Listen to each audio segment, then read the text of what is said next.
Battlegrounds की दुनिया में कुछ ऐसे खिलाड़ी हैं जिन पे तरह तरह के सवाल किए जाते हैं। आज उनमें से कुछ खिलाड़ी हमारी कस्टडी में भी हैं। आज उनसे पूछताछ करेंगे, सारे सवालों से पर्दे हटाएंगे। नमस्कार दोस्तों, मेरा नाम है Mannu Karki and welcome to चार्शी।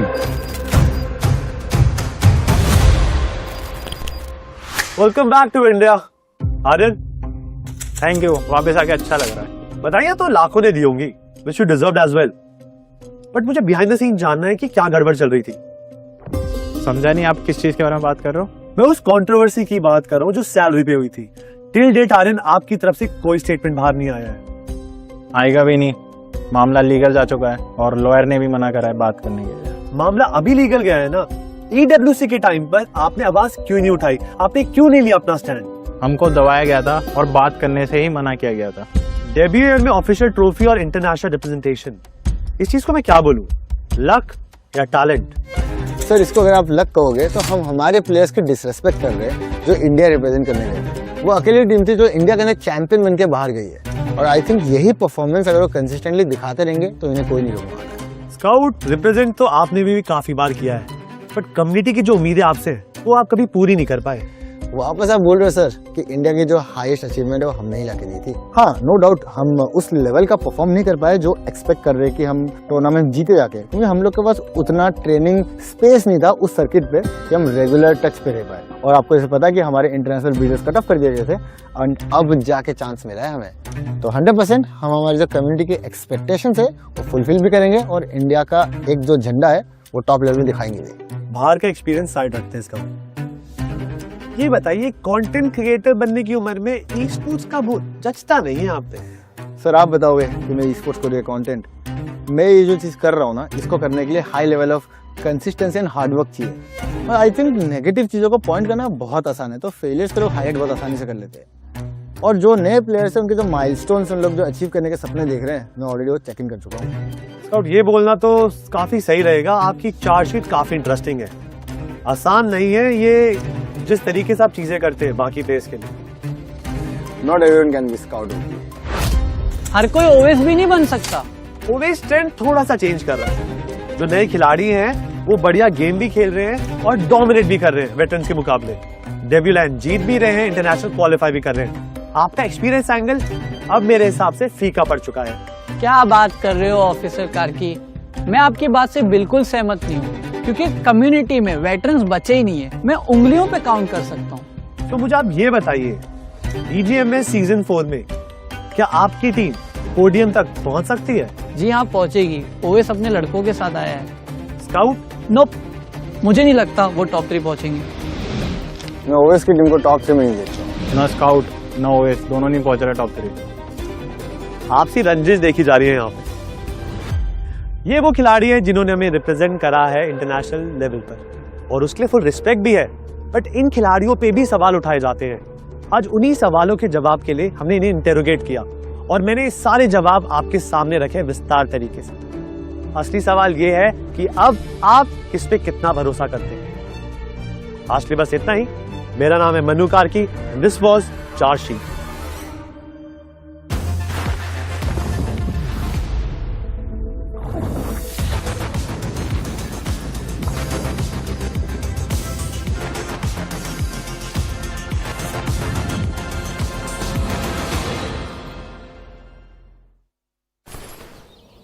Okay, so let's say you find this little number in a loot box. Before you slay the competition, slay the fit. Here, get ready with me. Press the power button on your Android to activate Gemini and ask for styling tips.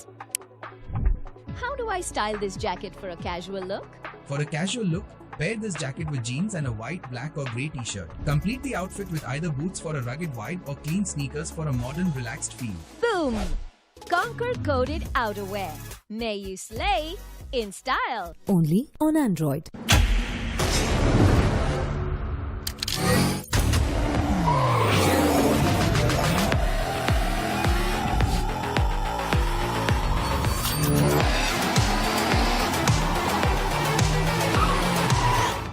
TVS Raider, the wicked ride.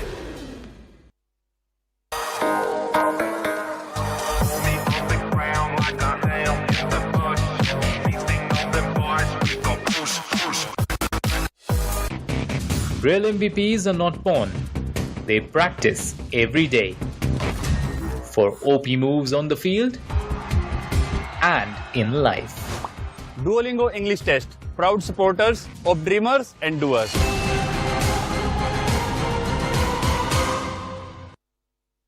Join Google Play Points, the loyalty program that offers you exciting benefits. Now earn points on every purchase. Play more. Level up to gold and platinum. And unlock exclusive rewards. R is for RAM on roids. A 12GB ramped up, run on all engines upgraded in a world resigned to 8 gig. Ridiculously ripped. Raise the stakes with a ruthless dozen. Ready to raid. Write faster, roll smoother. Reach higher with a refuse to die battery. Every app, every activity. Rep, rep, rep, rep, rep. If it's in your radius, R keeps it on rotation. OnePlus 13R. R is ours.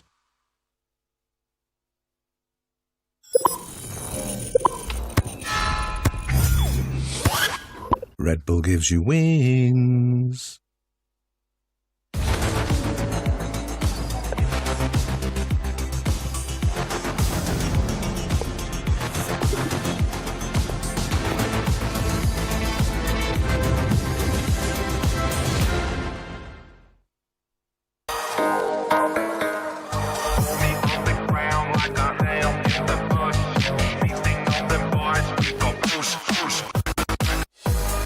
Join Google Play Points, the loyalty program that offers you exciting benefits. Now earn points on every purchase. Play more. Level up to gold and platinum. And unlock exclusive rewards. Sensei ने ठाना है season 4 में trophy घर लेकर आना है। क्या Batman और जोकर की टीम लिफ्ट करेगी बैक टू बैक टाइटल्स? क्या जस्टिन और डेल्टा की जोड़ी करेगी ग्रैंड फाइनल्स में धमाकेदार तोड़फोड़? With a never say never attitude, Nonix है फिनाले के लिए तैयार। Watch BGMS season 4 live on Jio Hotstar, Star Sports and Nodwin Gaming's YouTube channel daily from 5 PM onwards. This is it. ये arena अब रणभूमि बन चुकी है और इस रणभूमि में अब सिर्फ योद्धाओं की जगह बची है, क्योंकि now these warriors are in sudden death zone. हमने शुरुआत की थी 18 अगस्त को और इस टूर्नामेंट को हमने बांटा 2 हिस्सों में। एक चैलेंजर्स, जिन्हें शायद वो पॉइंट प्रूव करने की बात थी, जज्बात थी, इमोशन थी, it doesn't matter, they had everything against them. दूसरी तरफ हमारे मास्टर्स, जिन्हें एक इनविटेशन मिला कि आप बेस्ट टीम है, आप आइए और यहाँ इस टूर्नामेंट को खेलिए। चैलेंजर्स में 4 टीमों ने अपनी जगह जो है हासिल की है to sit amongst the masters. You had Nebula, you had Versatile, उनके ठीक पीछे सिनवे। लेकिन चैलेंजर्स इतना कठिन होगा ये किसी ने सोचा नहीं था, क्योंकि आखिरी मैप, आखिरी दिन, आखिरी पल तक हमें ये नहीं पता था कि वो चौथी टीम कौन सी होगी जो यहाँ मास्टर्स का हिस्सा बनेगी। और वो चौथी टीम बनी H4K। वो बात मैंने उस दिन भी बोली थी कि एक 16-17 साल के लड़के ने सबको चुप करा दिया, सबको ध्वस्त कर दिया। And now they are here for the masters. लेकिन ये प्लेऑफ्स है, क्योंकि ये 4 चैलेंजर्स टीम्स आई हैं उन टीमों के साथ जो मास्टर्स में परफॉर्म नहीं कर पाई। वो 13 से 24 की स्पॉट पे अटक गई। इन प्लेऑफ से अब कुछ टीम्स जाएंगी आगे सेमीफाइनल्स में। 8 टीमों की टिकट यहां पे कटेगी और वहां 8 टीमें इंतजार कर रही हैं जिन्होंने 5 से लेके 12 की रैंकिंग पे अपनी कहानी खत्म की थी। And then it's a 3-day final जहां खेले जाएंगे 4 मैचेस पर डे। 12 मैचेस के बाद एक विनर जो अपने आप को ये बहुत सीना तान के बोल सकता है that we are BGMS season 4 champions. Let the games begin. आइए बुलाते हैं यहाँ पे 2 टीमों को जिनकी किस्मत कुछ अलग अंदाज में लिखी गई थी। एक चैलेंजर्स से पहुंची है यहाँ पे versatile, so I've got Shadow, good to have you brother. And दूसरी TWOB, you got Avi Shadow. BGCS, आपकी कहानी थोड़ी लंबी थी। You had to prove at every step that you belong and finally you did. कहते हैं कि सबसे ट्राई हार्ड टूर्नामेंट था चैलेंजर्स। क्या वो आग थोड़ी सी कम हुई है, थोड़ी बुझी है? नहीं, मतलब आग तो अभी कम नहीं हुई है, क्योंकि अभी बहुत सारे स्टेज बाकी हैं फाइनल्स तक। अभी मेन गोल तो यही है कि आज एक ही दिन है प्लेऑफ्स का, तो पूरा ट्राई करेंगे कि टॉप 8 आ जाए। अभी Unfortunately, and I say the word unfortunately क्योंकि I remember आपने कुछ chicken dinners भी उठाए थे. There were days that your performance was on point, but फिर भी you ended up on those spots because of which you have to play the playoffs. ऐसा क्या था जो बाकियों ने सही किया और आपने गलत? हमने काफ़ी ख़राब तो खेला था. The times were pretty tough during the league stage. अभी जैसे पॉइंट्स टेबल रीसेट हो चुका है वापस से, तो हमारा माइंड भी रीसेट हो गया है. मतलब काफ़ी गलतियाँ की हैं क्योंकि नई टीम थी एकदम, मतलब सब प्लेयर्स एकदम पहली बार खेल रहे थे. तो ग्रुप स्टेज में काफ़ी गलतियाँ की थी. तो फिर मैंने मिड ग्रुप स्टेज में ये बोला था कि इधर जितनी गलतियाँ करना है कर लो ताकि प्लेऑफ्स में गलतियाँ ना हो. तो फिर अभी आज हम लोग प्रीटी कॉन्फिडेंट है कि हम कर देंगे. शैडो, ये जो मैंने बात कही है कि you have to prove a point not just once twice but probably thrice, क्योंकि again being one of the best teams amongst the challengers, you got one day to smash the playoffs. This is sudden death. This is elimination. यहाँ अच्छा perform नहीं किया तो आप घर जा रहे हैं. Are you ready for it? Always ready, क्योंकि आपको तो पता ही है. मैंने पहले ही बोला था कि प्रेशर के अंदर हमारी टीम अच्छा ही खेलती है. तो अच्छा है कि जितना ज़्यादा प्रेशर हो उतना अच्छा है. He's right. Nobody knows better than me what versatile are capable of. अभी TWOB पे वो एलिमिनेशन की तलवार जो है अब तक नहीं अटक रही थी, लटक रही थी. अटके तो आप थे क्योंकि आपको बेटर परफॉर्म करना था. बट हियर यू आर, अब वो एलिमिनेशन की तलवार आपके सर पे मंडरा रही है. Are you ready for it? हाँ, हम भी रेडी है. मतलब ऐसा कुछ प्रेशर तो है नहीं कि एलिमिनेट हो जाएंगे. ये वो अच्छा खेलें तो कर जाएंगे, वरना तो नहीं खेले तो फिर पता ही है कि गंदा खेले तो डिजर्व नहीं करते थे. बट हम लोग को ऐसा प्रेशर नहीं, क्योंकि हमारी टीम में पुकार मैक में हम लोग काफ़ी टाइम से खेले, तो ये सब का प्रेशर नहीं होता हम लोग को. द गुड थिंग इज आपने परफॉर्म किया, इन टीमों ने परफॉर्म नहीं किया. Does that give you an added advantage? हाँ, ऑब्वियसली कि जो 4 टीम CS से आई है उन पे ऑब्वियसली मोमेंटम बहुत अच्छा रहेगा, क्योंकि वो क्वालिफाई करके आए हैं और बाकी सारे मतलब अपने लीग स्टेज में बाहर होके आए हैं. ऑब्वियसली एडवांटेज रहेगा. अभी अब तक जितने भी जवाब दिए बहुत कॉन्फिडेंट जवाब दिए. Tell me honestly, hand on heart, दिल पे हाथ रख के बोलो, थोड़ा डर है? Is there some sort of nervousness? Because बहुत टीमें हैं जो गेम फेस तो लगा के आई हैं, बट अंदर क्या चल रहा है समझ नहीं आ रहा है. नहीं, मेरे को जेन्युइनली कुछ ऐसा डर ही नहीं लग रहा है, प्रेशर भी नहीं लग रहा. मेरे को पता है 4 गेम है, अपना बेस्ट देंगे तो कर लेंगे, तो मेरे को जीरो प्रेशर है. They are not going to reveal their cards, क्योंकि यही तो है पूरा पॉइंट. आप बस वहां जाके लड़ेंगे. यहाँ पे हर कदम जो है वो फूक फूक के रखना होगा, क्योंकि एक गलती आपके एग्जिट का रास्ता बना सकती है. Shadow, best of luck brother. अभी बेस्ट ऑफ लक. बहुत सारी बातें बची हैं. We're just getting started. Let the games begin. Over to the boys in the studio. We've been watching these teams duke it out against each other for the past 3 weeks, but today we'll see the first ever elimination of the BGMS Season 4 in the playoffs. I'm going to be your host, Nick John. Alongside with me on the panel is Phoenix. And Phoenix, you have been a part of the BGCS as well, and now that we've got the top 4 from BGCS, tell me a little bit more about them, and of course tell the audience as well. These 4 teams, they are ruthless and so much filled with confidence. The way they had played in BGCS was absolutely crazy. The first 2 weeks for these 4 teams were perfect, to be honest. H4K, they perform well. Sinewy just showcasing their class. Versatile, being the most versatile team in the server. And then we have the brutal Nebula. They just have one thing in their mind. If you try to, just contest them in the power play, they will shut you down and instantly eliminate you out of the lobby. So these 4 teams are so perfect. And to be honest, Necro, in my personal opinion, they might qualify. And I also like the point that Shadow made. He clearly mentioned that he's got the advantage, and all the 4 teams that have qualified from the BGCS, they've got the advantage since now they've got a good momentum rolling over here. And while you try and compare their advantage towards the teams that were in the BGMS, they were kicked outside of the league stage, so they're not going to have that good momentum with them, which is a solid point made by Shadow. And you brought up Nebula Esports. I've heard a lot of things about them. I've heard that they're also quite impeccable in their 4v4 fights. And how will they not be? They've got the IGL Adi himself, and I still remember back in the day, this man used to lead Team Insane, and that was one of the toughest teams to crack in the entire circuit. But if we've been speaking so much about what's going to be happening, we've been speaking so much about what happened, let's have a look at the format once again. BGMS League Stage started all the way from 18th August towards the 7th September. It ended.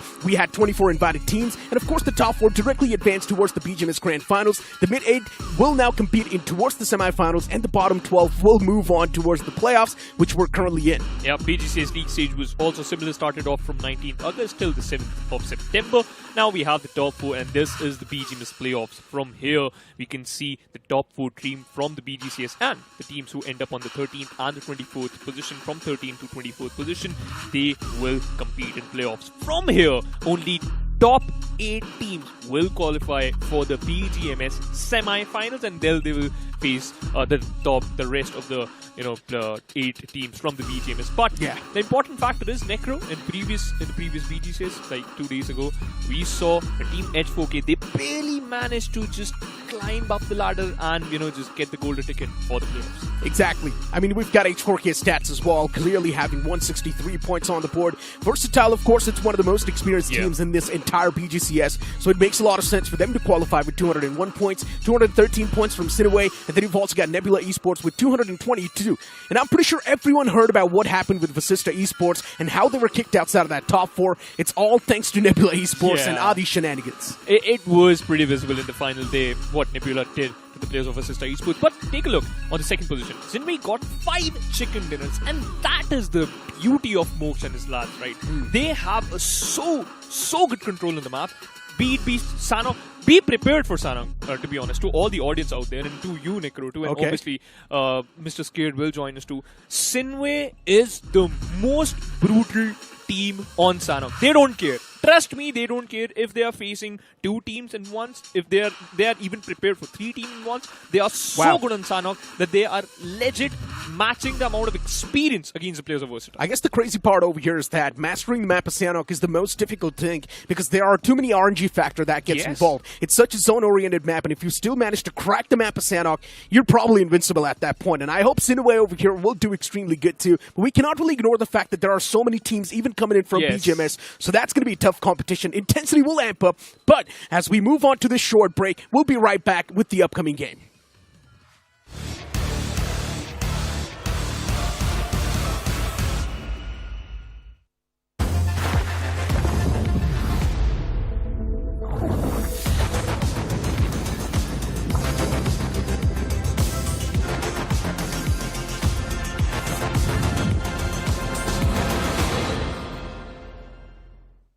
Unlock BGMI's new gold spin starting at just 10 UC. Limited time offer on Google Play. Okay, so let's say you find this little number in a loot box. Before you slay the competition, slay the fit. Here, get ready with me. Press the power button on your Android to activate Gemini and ask for styling tips. How do I style this jacket for a casual look? For a casual look, pair this jacket with jeans and a white, black or grey t-shirt. Complete the outfit with either boots for a rugged vibe or clean sneakers for a modern, relaxed feel. Boom! Conquer coded outerwear. May you slay in style. Only on Android.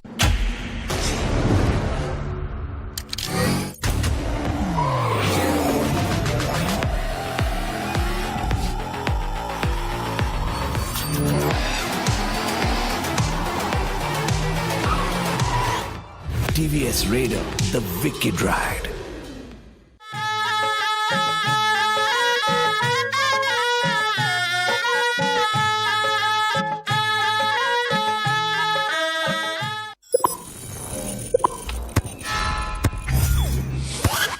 Red Bull gives you wings. Unlock BGMI's new gold spin starting at just 10 UC. Limited time offer on Google Play. Real MVPs are not born. They practice every day. For OP moves on the field and in life. Duolingo English Test. Proud supporters of dreamers and doers.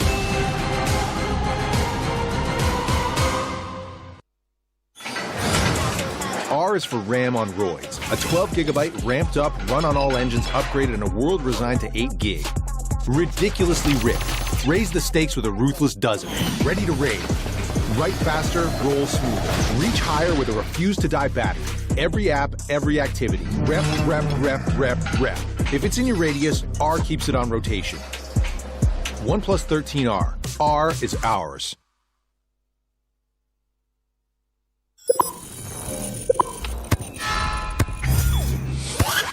Red Bull gives you wings.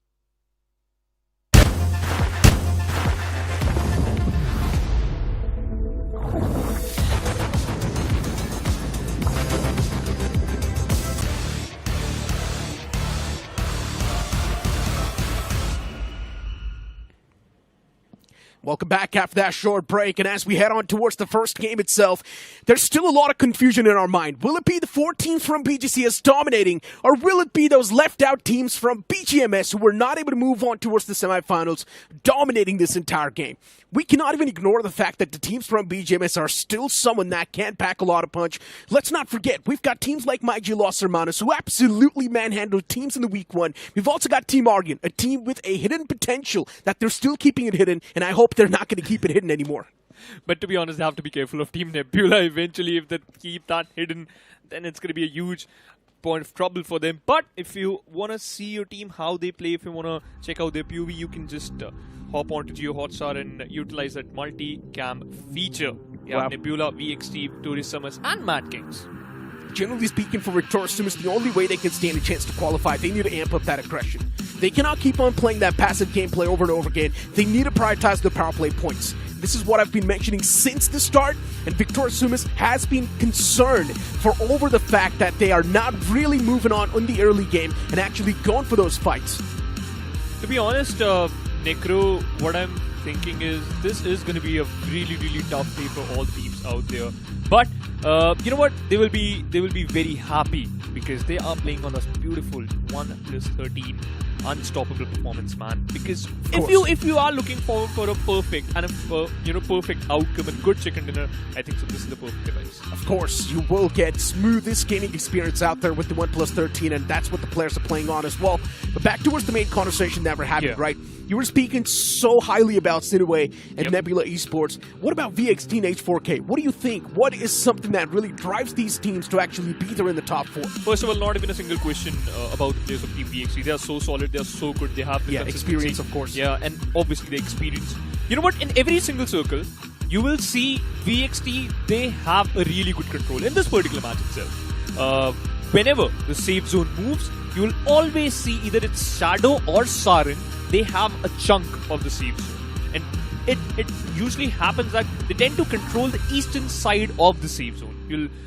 You'll definitely see that because Shadow, first of all, he has a very good control of the circle. He has very good read about the safe zone. And then moving forward with the H4K, I think so Sujil and his squad, they have an X factor, and that X factor is Knight. So let's start talking about the unexpected performers, right? Correct. I'm going to start with FS Esports. It's one of those teams in the official. They were in the podium on the 2nd spot, but after that, we've seen a major downfall the moment they shift the orgs. From Nonix, they moved on towards FS Esports, and since they've moved on towards FS Esports, we haven't seen that same performance being replicated towards this banner. You speak of Reckoning Esports, another one of those teams that you expect to be the grand finals and actually do perform pretty well, but even Reckoning Esports' performance has been lackluster. TWLP, you talk about experience, this team has it. You talk about firepower, this team has it. But still, for some reason, they were choking through the entirety of the league stage. Yeah, they did get a few chicken dinners here and there, but once again, that does not really count when you're taking the chicken dinners in the final few moments. But once again, TWB, Avi, just mentioned on stage that they don't have much experience playing together. The team was just made like, what, few days ago before this particular event? But here's the thing, right? If you really think about it, a majority of these teams are made right before this event. Yeah. They haven't really gotten a lot of time to actually play or practice with each other, but they're still performing. I think so. I have a different opinion related to that fact. To be honest, I think so. Some teams, they got like what, 1 to 2 players changed, not more than that. Except the players of Team TW. I think so. That's an entirely Talk about new Global roster. Esports. The entirety of the roster, it's literally full of rejects. Manya was kicked outside of the Soul. Now he's over here in Global Esports. The entirety of Global Esports are players scattered all across the board, but now they're doing so good. I think so. Manya has that experience that he knows how to handle his own teammates, right? How to micromanage his own teammates, that how we can perform better. But related to Avi and his squad, I don't think so that Avi is able to just do that perfectly comparative to Manya. Now, moving forward with FS and Reckoning's point, I think so they are not used to this big of format. Because they tend to play what, 16 games, 18 games, what, 24 games, max to max. These are the numbers that you are used to play. But in this format, you have to play more than 40 matches. More than 40 matches is a big number, and being consistent, performing consistent is an X factor. I think so. You have to develop while you are competing against some tough teams like obviously Global Esports. Global Esports, now that's a whole different story, right? They've already moved on towards the semifinals, so talking about them does not even make a lot of sense. But generally speaking, with the way they were performing, they turned me into a fan. Global Esports, there was some relation going on with them in the first game. They would always perform extremely well in that first game, and probably snatch away a chicken dinner as well. The moment you see Global Esports play that first game, you know this team will probably snatch that chicken dinner, or at least will be there in the top 5.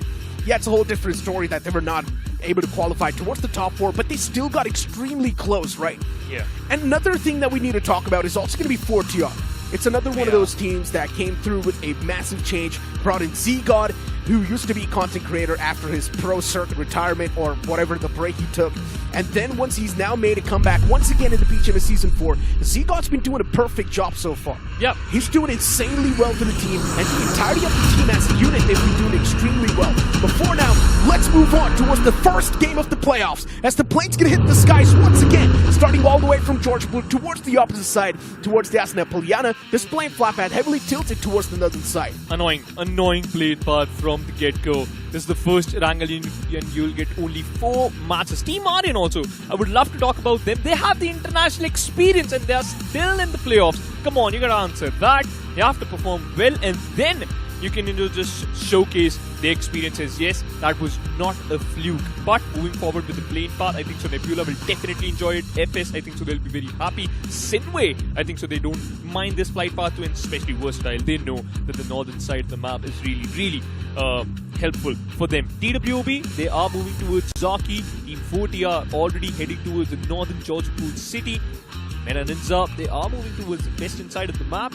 And I would love to see, can we expect a drop fight? Because I think so Team Aryan and H4K, they could be in similar vicinity. With this plane flight path, one thing is for sure, if you want to move all the way down south towards this north military base, now that's going to be a tough stretch. So you need to go for the pit stop, get your hands on the basic weaponry, get your hands on basic loot, and then maybe move down south. But what matters is the zone. Where is it going to be forming? Sinewy dropping all the way towards Pochinki, that's not going to be a concern at all. You've also got Team Aryan dropping around that school and Rozhok vicinity. For Team Aryan, it's going to be smooth sailing. You've also got Nebula around the shelter side. Still searching for a few clashes, as you pointed out, but I haven't been able to see any sort of clashes so far. Everyone wants to have that peaceful start to the playoffs. Lipovka, I think so that is going to be a hot place to talk about, because you can see minimum 3 teams so close to each other. Nebula, Team Reckoning, and also Phoenix, and yeah, 4 teams eventually. My G Los Hermanos is also there. But I think so this is Sinewy's circle, because they tend to play in these type of circles often, so I think so they'll be very happy. But Dionysus, the Igel himself, got spotted out. None other than by the players of Team Nebula. He got a dagger in his hand, just trying to throw it right onto the face of his opponents. But Adi, that's a Igel to Igel contestation, and now Dionysus, he's just running for his life. Adi picked Nomi, and now Nomi might pick Dionysus. He might steal his life away, but they are completely aware that where Dionysus is. And yeah, he got spotted out. Nomi, the DBS will do the job. Eventually, it was a slam in by Adi. Dealt with one Igel. 14 more to go. 2 points off the rip. That's a great way to kick things off. Nebula Esports already having those 2 points in the back now. They're looking extremely good. Especially for Reckoning Esports, starting things off with just a 3-man squad. Things just get even worse. Max was there in the close proximity, and Reckoning Esports, we saw them catch that pace in the week 3, but it was too late. And that's why they're over here in the playoffs. Keep this thing in mind, ladies and gentlemen. Only 4 games for these teams to be there in the top 8. Half of the lobby will be eliminated from here on. Nebula right now leading the charge, as you just mentioned, right? 2 points already in the bag. Versatile on the other side, they are moving towards Yasnaya Polyana. My friend Ravan, he tend to mention that they are godfather of Yasnaya Polyana. They tend to control this particular city so beautifully that no one even can, just think, challenge them. Versatile Esports, I think so the rotation for them, it's going to be quite easy for them, because they can easily take control of the northern side. But I would love to see where the players of FS are, because they were quite close to the players of Team Aryan. But there's still difference between them and the players of Team Aryan as well as Team FS. Meanwhile, the players of Marcus Gaming, in the BGMS itself, they got one of the highest amount of chicken dinners, 6 if I'm not wrong, Necro. The exact number is that. Despite of that fact, they end up in the playoffs. That states that their consistency is not that good, and chicken dinner won't provide you that extra cover of hope that, yeah, you can qualify.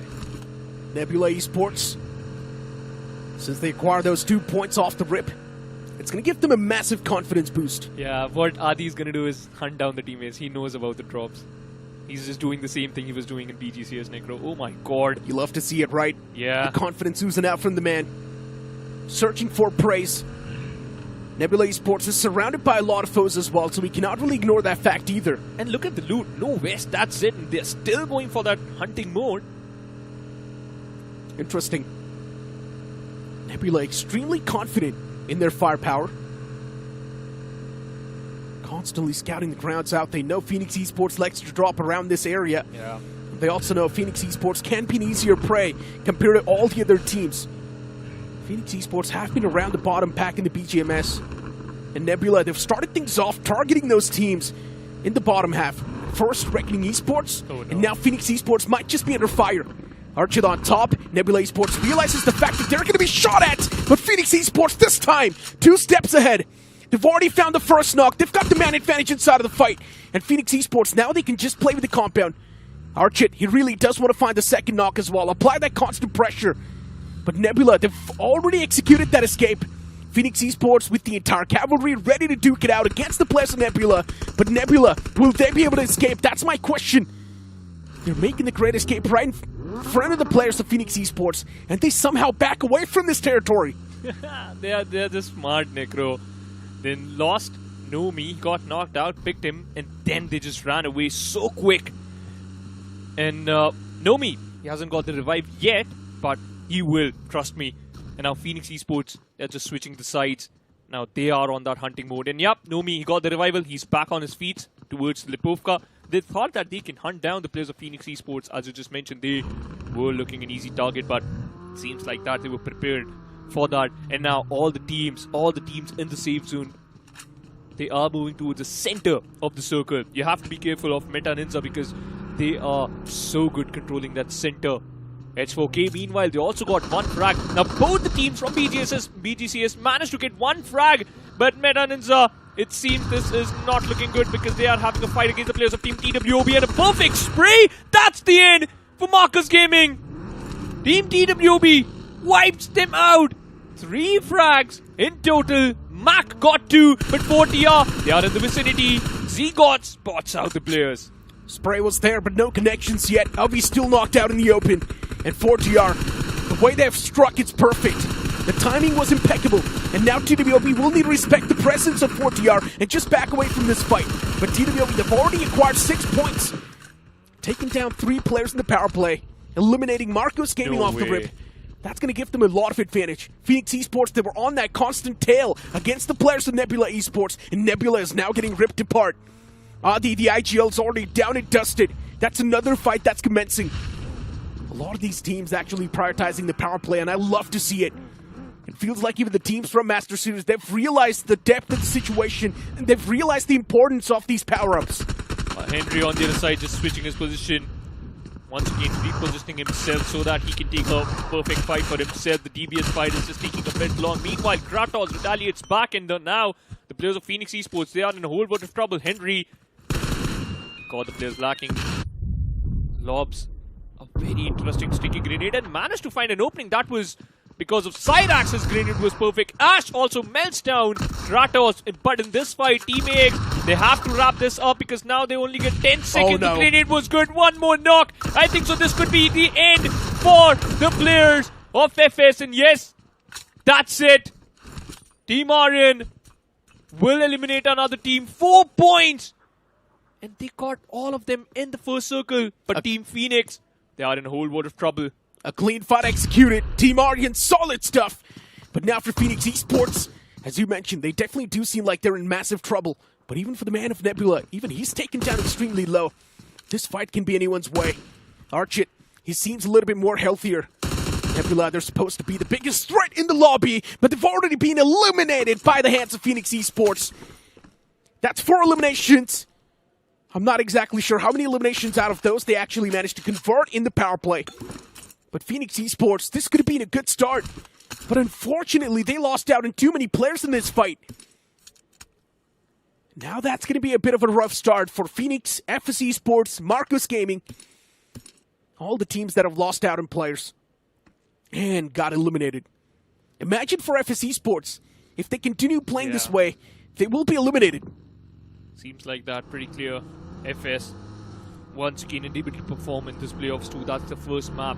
1 map down, you got only 3 left in the bag. You have to perform well. Meanwhile, Victorious Summers, always leading the charge, got control of the good compound. Now they can hold that for a bit more. They are on the edge of the circle. That is strange, by the way. On the southern side of this safe zone, near to ruins. And still, Sinewy is silent. The players of H4K, they got 1 frag. But the moment I mentioned Sinewy is silent, Mox managed to get a frag down. And Shadow, they're hunting him down. Mighty Los Hermanos. And that's what Mox do. He barges in. He charges in. Once again, Sinewy retaliating back. You lost one of your players, Mox, with the Bison. Still confirming that frag. The HP is quite less. And that's the end. Don't dare to challenge these lads because they are hungry. But you lost Rex Boy and Vishu in this fight. The main problem with this fight is that the points will not be doubled up. It's just 4 elimination points they got. A scrappy fight. Sinewy does come out on top. These 4 elimination points will definitely help them, but it's not going to be as helpful if they would have taken the same fight in the power play. It would have been 8 points to kick things off with, and I still do believe the fact that all these teams, even if they get 8 points per game or 7 points per game, they can easily qualify. Half of the lobby is going to move towards the semifinals, and half will be eliminated. And if you're still going to be in the latter half, I will say you deserve to be eliminated. Quite a bold statement there.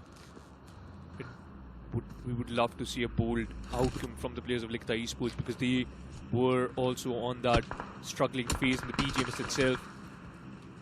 Starboy got spotted out, received some amount of damage, got back to safety. The circle is also closing in. Meanwhile, look at Urchit. He's still in the blue.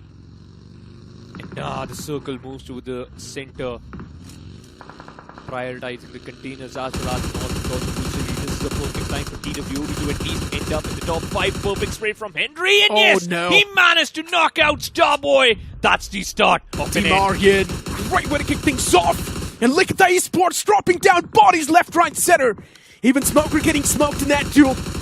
Liye Esports, XOXO spotted. What are this spray? What was that spray? Eventually does find that connection, but it was such an iffy spray. But it's fine. The man managed to rack up all the 4 players from Liye Esports. It was still a bold statement made from Team Aryan and Henry himself. Now the man needs to close on up and get that revival. Team Aryan, what a start for them. 8 finishes already and they are looking so good, so perfect. That's the way you should play if you are looking forward for the semi-finals, if you want to qualify for the semi-finals. Victorious Summers, meanwhile, they got a good control of the containers, but relatives are none other than Meta Ninja, one of the most silent teams. They tend to play the slowest game of BGMI. That's their playstyle, Necro. But they always end up in the center of the circle. 1 minute 35 seconds left on the clock for the next stage. Meanwhile, Team Aryan, they are near ruins. And Mad Kings, they got the Everest. They got the control of that Everest. So if the circle moves towards the southern side a little bit, then they will definitely enjoy the safe zone. Otherwise, they have to be quick. Definitely they can. Victor Sumus, Meta Ninja in the close proximity. Meta Ninja actually making a change in the playing four. Vipic's now part of the playing four. Interesting. Let's see how this one's going to pan out. 4TR in a struggling spot. Now locking horns with the players of H4K. And speaking of H4K, this playing four, this lineup's been for a long time under the same banner. So let's see if they have gained any sort of experience. To qualify in the top 4 from the BGCS was not easy, but they still made it happen. That's another statement the boys made. Meta Ninja Victor Sumis, both the teams, they like to play it passive. And it's quite weird to see them this time duke it out against each other this early on in the game. It's just the stage 3, and both these teams do want to duke it out against each other. H4K, they kick things off against 4TR as Morty gets knocked out. And for 4TR, it's a bad start to the fight. Draxy's pushed up. The entirety of 4TR, even they're getting quite patientless as they just want to eliminate this man from H4K. But Draxy, his maneuver, it seems perfect. And he wants to punish a few more men from the side of 4TR, but this is going to be extremely tough. 4TR, they've got a lot of men right in front of Draxy, and Draxy soon will be overwhelmed by the presence of 4TR. And have got in front, and even he gets struck from the back. Draxy gets wrapped, and that's going to be it for Draxy from H4K.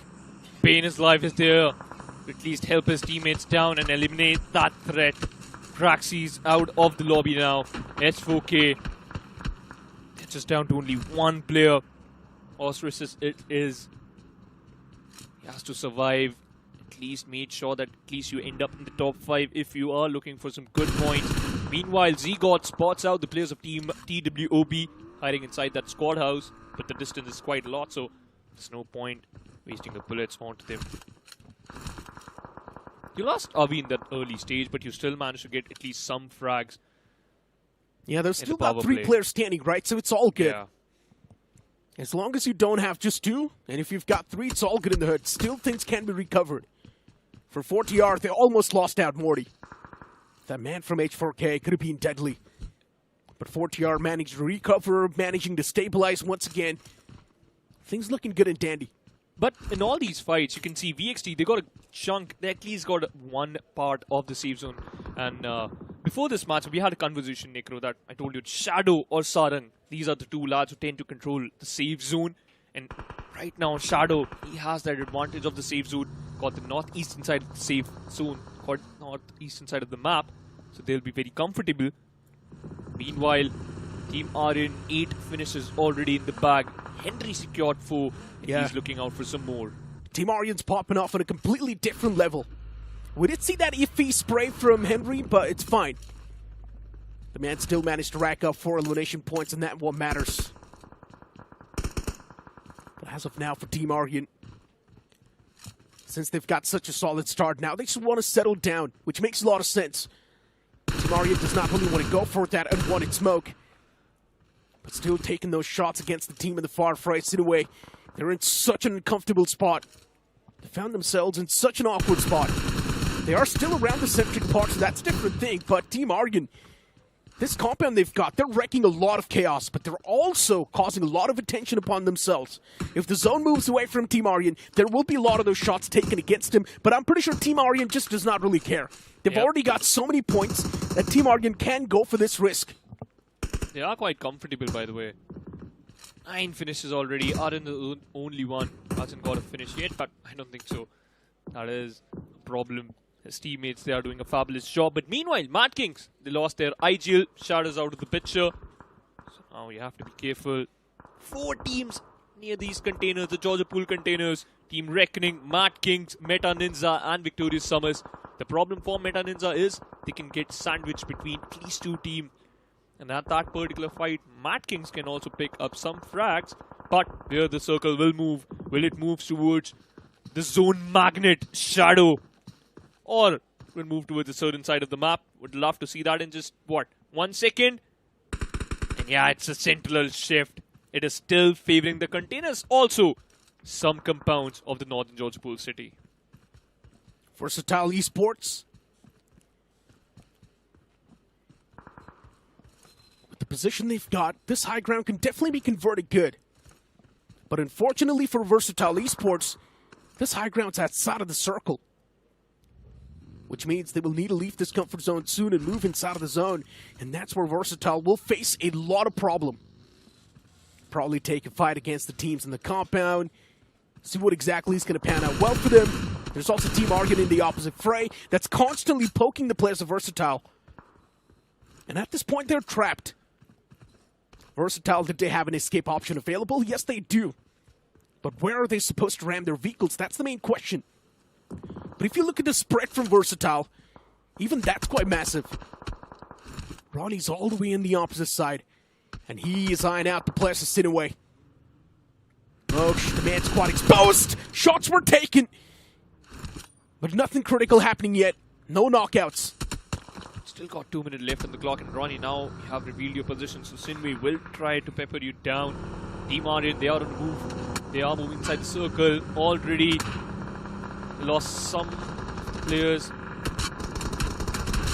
Devotee down to only 30% of his HP. That was a risky move, but he's still safe. Meanwhile, Ronnie, he got finished. Cyrax lost his life. And Team Mad Kings will be very happy. A grenade from Henry can do the job, but Clutch God, he's also cooking. Apollo doing the same thing. Apollo also lost some of his life. Henry repositioning instantly, and now Aryan back to 75% of his HP. The grenade looks good. Henry, no opening yet. But can you imagine 5 teams in this container area? Yeah. Things are now getting quite problematic around this vicinity. Team Aryan, they've already showed their dominance. 3 players still standing. Cyrax was a casualty. Henry's still alive. Aryan still in the game himself. Yeah. And now the man's going to close on up with the teammates. Team Aryan, at least as of now, they're okay. They've managed to find a bit of that footing inside of the zone, and that's all they wanted. Devotee, Aryan, Henry right next to each other. There's Middle Esports on the tail, and then you've also got Victor Sumis right in front. Metaninja in the opposite fray as well. Team Aryan's making that run towards the warehouse. Things looking all good and dandy. Victor Sumis is still in the opposite spectrum, and that team can possess a lot of threat. Oh, meanwhile, Sinewy Ninja, he lost his life. It seems just all comes down to Mox himself, the IGL of Team Sinewy. Got the center of the control, but not enough player. He's the final lad. 15 more seconds, and then we'll see where the circle will move. I think so this might take a certain shift. It could be a hybrid circle too. It will annoy a lot of the players. Shadow! He got knocked out a while ago, but he got a revival. Sarang is there to save his teammate, save his IGL, and the circle takes that central shift. Still some part of the northern side is in contestation. Ninja Jot lobbed a grenade onto Pukar. Quite far away, but you can see that vehicle just blow away. Sarang found Mox in an empty area, and yep, shuts him down. That's the end for Sinewy. TWOP in hot water. Specifically Pukar, the man separated from the pack.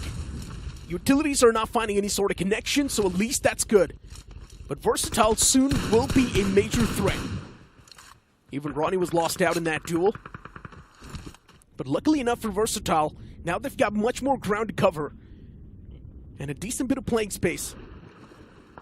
They can rely onto this. And probably try and pave a good pathway in the future. Still an awkward spot to be in, don't get me wrong. TWOP, a team with a solid compound to play with, but even they will now need to leave the compound soon and make it inside of the zone, and that's where a majority of these problems will start to strike. Yeah. Where is TWOP going to crash? That's another question that everyone's wondering. Because containers is full. The zone's probably going to shift out in the open proximity soon. This is looking really difficult for the players of Team TWB. Meanwhile, Team Mad Kings, they are also looking for an opening. Reckoning, I think so that's the end for them. Meta Ninja found those players running. Just got them instantly, finishing them. Getting those points, collecting those points for them. 3 finishes already, but now Mad Kings, they are making a move. Henry's prepared. Look at him. Hugging that corner angle. And Team Victorious Summers, they are also clicking 3 grenades. Cheyenne got 1. Oways also expecting them to at least lob 1 and try to get 1 player down. This is very, very stretched fight between these 3 teams. Clutch God heard another smoke, and look at the amount of smokes being utilized right now. You can clearly see more than 8-9 smokes in this just closed warehouse. Meanwhile, H4K, he takes an exit. 3 teams from Look at the BGCS got eliminated. Yeah. Look at Clutch God. The man's inside of the smoke in the vehicle. But eventually Molotov was tossed out, so he needs to respect that and back away. And then Molly's actually going to find the knock as well. Clutch God gets knocked out. Revival's going to be there soon. But he had to respect that Molotov. Matt Kings as Nice. well, constantly tossing out the utilities in the hopes of finding some connection. But those connections are still not being found that well.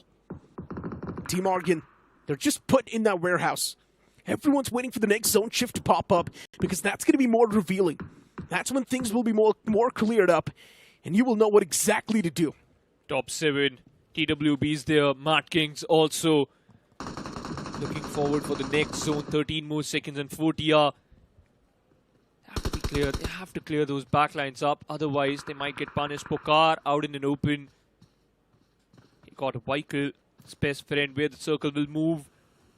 It still favors the river. It is still an hybrid circle. It's out in an open, and this is going to be a problem. Meanwhile, Matt King's barging in the compound of Team Aryan, and that Molotov is doing his job. Clutch God jumping and trying to finish off this latch, but unable to do that. The grenade was good, and Devotee standing strong. Another grenade being lobbed by the players of Team Victorious Summers, but not a single knock yet, except on Aryan. And you can see the players of Meta Ninja. no. They are also doing their job perfectly. Oh no! The flames were spreading, and luckily enough, no other casualty will be there. But as of now, for Versatile, they're caught in such an awkward spot. The man up close and personal is going to be Sarang, and the man's constantly pressing upon the matters. 3 nades in the hand, and one of them is being cooked up. Perfect. If it's going to be tossed to perfection, that should be another threaded needle. But no, he misses it. Versatile now deciding to back away from that stance and respecting the players of 4TR. 4TR with a 3-man squad. They know they've got a lot on the plate. And there's also going to be TWB soon charging on from the back lines. Where do you go? It's such an awkward terrain to be in, but Versatile, they definitely do want to take the advantage and eliminate a few players to themselves. That will be those extra bit of elimination points and also added pressure. Versatile is the only team surviving from the BGCS now. You lost Nebula, you lost Sinway, and we lost H4K a while ago. So they have to make sure that they deserve top 8 slot. Meanwhile, Team TWB, they are also facing a little bit of damage. Team AX against the players of Victorious Summers Pro, about to knock out one player, and he did. Henry down on his knees. Meta Ninja takes an exit. Mafia, he also got knocked out, but his teammate was there. Devotee managed to shut down Probit Owaste for the save. Will he go for the revival? Yes, he's doing that. Because you know that Cheyenne, he got his back. They still got the circle. They still got a good control. Devotee is trying to fight Cheyenne. He's still repositioning himself. Still making a lot of questions. And this is looking good. Meanwhile, 4TR got a good control of the map. Devotee against all odds still fighting. Team Aryan, the 40 taking heavy beating upon themselves, but also they've contributed a lot of points already. And now Devotee's the only man left standing, but not anymore. As Victorious Summers, they make sure they will dance on his grave. But Team VXT still in the race. The circle's moved out in the open, and everyone's now going to be in an uncomfortable spot. But Team Versatile, they're here to dominate as they shut down another man of 4TR. Z-God in troubled waters. He's got nowhere to go. He's going to be exposed anyways at the end of the day. And the only reason why Sarang hops inside of the water is to know exactly where Z-God's going to be. Z-God's position's compromised as well. He's got that Rich to play with. And Sarang knows exactly where Z-God is. If this nate's going to be tossed to perfection, things will be good. But Versatile, they themselves are in such an awkward spot. They're also causing a lot of ruckus, and that's going to be a lot of eyes gathered on top of them. Meanwhile, TWB, they're playing so slow, and they still managed to get into the circle. They are in top 3, but the blue is closing in. The circle is being controlled by the players of Versatile. Ninja George spotted out by Puka. Puka with a good spray, but not perfect. He has a grenade, so has Vishu. This might do the job. Ninja George, he doesn't even have a first aid kit. He has just those bandages. He has to apply those so that he can just heal back up. Meanwhile, Victorious Summers, they are also looking for at least one chance to strike back. But Ninja George, against all odds, always helping him unknowingly that they are fighting the same squad. Sudden got knocked out by Mac, and Ninja George, the molly might work. He has 2 in the back, lobbed another one. Versatile might just be sandwiched before now. TWB, they found themselves in such a bad spot. 2 exposed and 2 prone to a lot of threats. And at this point in time, Pukar, he steps back up, but he's also going to be eliminated eventually by the hands of Victorious Summers. But both the teams now down to a 2-man squad. 1 man's knocked out from both of them. Victorious Summers, they're probably going to go for that revival on the fallen comrade. And the same thing can be said for VXT as well. The fallen player will be back upon his feet, but always he wants to create that off angle. He's only got 29 bullets in the magazine, and that's it. But he's got a lot of shells in the shotgun. Jahan gets confirmed. Victorious Sumis is now dropping down. Ninja Jot from the sidelines, creating the off angle, getting the opening. And Victorious Sumis, they will end in the top 2. But VXT, a team that came in from the Challenger Series, now getting a strong foot in the playoffs. The first chicken dinner of the day. Out of those 4 games, they got the first in back. It's VXT. But nothing taken away from the players of Victorious Summers. They had a good game. Necro, they performed well, eliminating 2 teams. Meta Ninja and Team Iron. Team Iron secured a good amount of finishes in the power play as well as in the normal zones. Shadow, Sarang, Ronnie, Ninja Jot, they're having discussion that they could have secured some more frag, but trust me, you got the best result. And this is the best team, by the way. Got 4 from BGCS, but it's the only team getting into the top 3 and maintaining that form. Ronnie, good play by this lad. Eventually we lost him a bit early, despite the fact the whole squad did a fabulous job.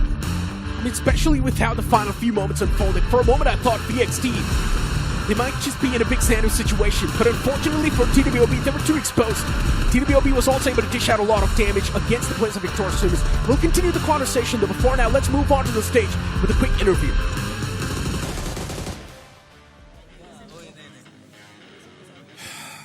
ये Challengers थे, ये challenger series में number 1 आए थे. I just want to maybe encapsulate everything that happened with one line जो ocean ने बोली है भी अंदर. VXT, versatile, we missed you. Welcome to the Masters. ये कहानी आप लिख नहीं सकते, ये स्क्रिप्ट आप लिख नहीं सकते, क्योंकि एक चैलेंजर्स की टीम का यहाँ पे आना और इन सारी मास्टर्स की टीम्स को बिल्कुल धूल चटाना is something that only you guys were capable and possible. Sarang, how does this feel? Because you guys were the best there. लेकिन मैं जब भी तुमसे बात करता तुम लोग बोलते थे ये गोल ही नहीं है हमारा, गोल है उधर जाना, वहां की टीमों को जाके मानना. टीमों को नहीं मानना, गोल है ट्रॉफी जीतना और गोल क्लियर है बहुत ज्यादा. आप एक बहुत इंपॉर्टेंट रोल प्ले कर रहे थे इस पूरे मैच में. आपको डर नहीं था कि आप एलिमिनेट हो सकते हैं? पहले डर किस बात का है, डर लगता ही नहीं है. डर गया तो मर गया ना. फिर मेरे को लग रहा था ये बोलेगा डर के आगे जीत और something like that. Anyway, Shadow, we already spoken and once again TWOB also was there in the mix. Final battle में जो 3 टीमें बची हुई थी along with victorious Sumis, Umesh की टीम, उसमें आप लोगों को लग रहा था कि नहीं ये छूट सकता है और you were supremely confident that boss I am going to walk the talk. जो मैंने स्टार्टिंग में कहा था उस इंटरव्यू में, मैं वही करके दिखाऊंगा. नहीं, मतलब ऐसा तो कुछ लगा नहीं कि हमारे हाथ से छूट जाएगा चिकन, क्योंकि पता था कि जोन हम पे था तो हम निकाल ही लेंगे चिकन. 15 पॉइंट्स जो आपने इकट्ठा किए हैं, अब are you going to play more aggressively या आपको थोड़ा सा आप संभल के खेलना होगा because the other teams can make up for it? नहीं, हम अपना नॉर्मली खेलेंगे जैसे खेल रहे हैं, ज़्यादा कुछ नहीं करेंगे. शैडो एक ही चीज बोलता है. अब आखिरी सवाल I am going to ask my favourite player for not the way he plays but for the personality that he is. Ronnie, सारी काम की बातें हो गई हैं, ये जो है ना ये डेस्टिनेशन है. यहां पे तो बहुत नजदीक खड़े हुए हो, बट वहां तक पहुंचना, to be able to lift the trophy is going to take everything from you. दिक्कत तो कोई नहीं है. पिछले जो 3 सीजन हुए उसमें 2 सीजन तो मैं ही चैंपियन रहा हूँ. समझ जाओ. Mic drop. तो समझ जाओ, बस ये भी आए हैं जीतने के लिए, आए हैं, जीत के जाएंगे. Versatile, walking the talk and that too with style. That is why they are versatile. Ronnie, Ninja Jot, Sarang and of course their IGL Shadow. Boss, this is how you do it. पहला chicken dinner जाता है, इनको लेंगे एक break और लौटेंगे वापस.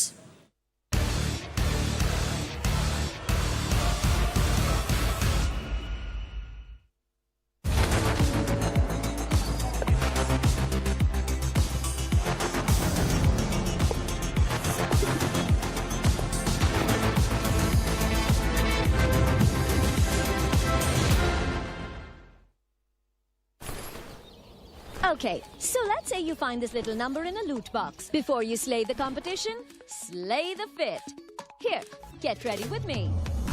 Press the power button on your Android to activate Gemini and ask for styling tips. How do I style this jacket for a casual look?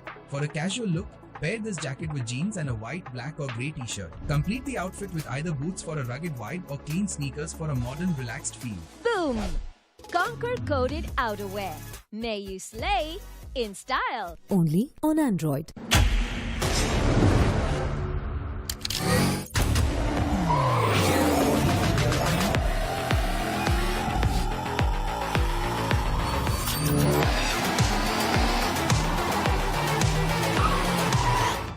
TVS Raider, the wicked ride.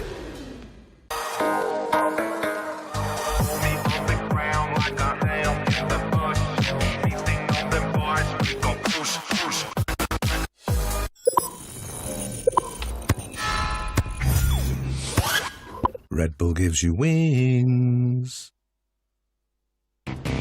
Real MVPs are not born. They practice every day. For OP moves on the field and in life. Duolingo English Test. Proud supporters of dreamers and doers.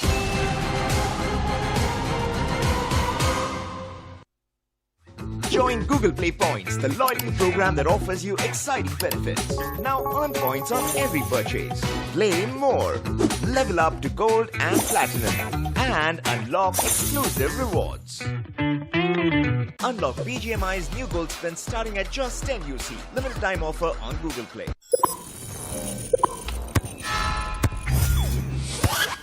Red Bull gives you wings.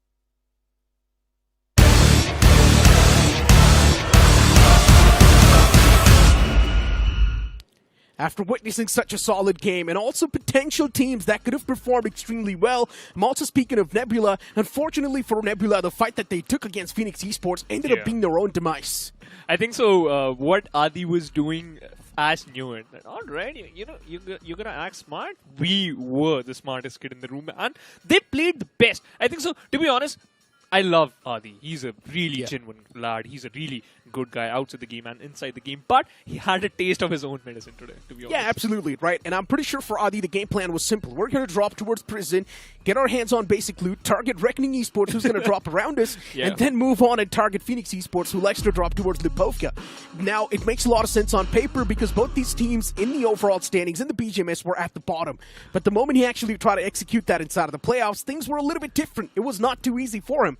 But let's shift the conversation around Team Aryan, some of the best performing team in that first game, and also versatile, of course, after getting that chicken dinner. Even Victor Sumis was right there in the top 3. That's another one of those teams that did pretty good. I still want to look at the match rankings and find out how many exactly points they were able to acquire. But the MVP of that previous game, it's going to be Sarang from VXT with 5 finishes and 50% finish contribution. Perfect match, man. In total, they managed to get at least 10 frags in the back. Sarang performing well, but who are the other stars of the match? Let's take a look at that stat sheet. The best companion goes to none other than Devotee. 4 rescues and 4 assists. What a perfect lad, by the way. And the final frag goes to Shadow. TITL himself stepping up big time. The distance they traveled was also pretty decent because the circle, they got a good control of that. And speaking of Team Aryan, other than that one iffy spray from Henry, everything was pretty good, right? They had a lot of elimination points in the power play as well, and I'm pretty sure in the match rankings, Team Aryan, they're going to be extremely comfortable. And we know, especially when you've only got 4 games to play, from which one game's already done, start's going to matter the most. And for a lot of these teams, they've messed up the start. They certainly did. We had, we put money on FS, we put money on Marcus Gaming. They weren't able to, perform. And Marcus Gaming, come on, you secured 6 chicken dinners. You got one of the highest amount of chicken dinners. And if you're playing like this, that is going to be a reality check, by the way. Henry was managing these fights. Cyrax, the control, the way Team Aryan was playing was fabulous. Absolutely. I mean, Team Aryan just doing some quick work in that fight, moving on, taking a few more fights themselves, but then Victor Sumis eliminating the entirety of Aryan. That was another bit of those banners in the work for Team Aryan themselves.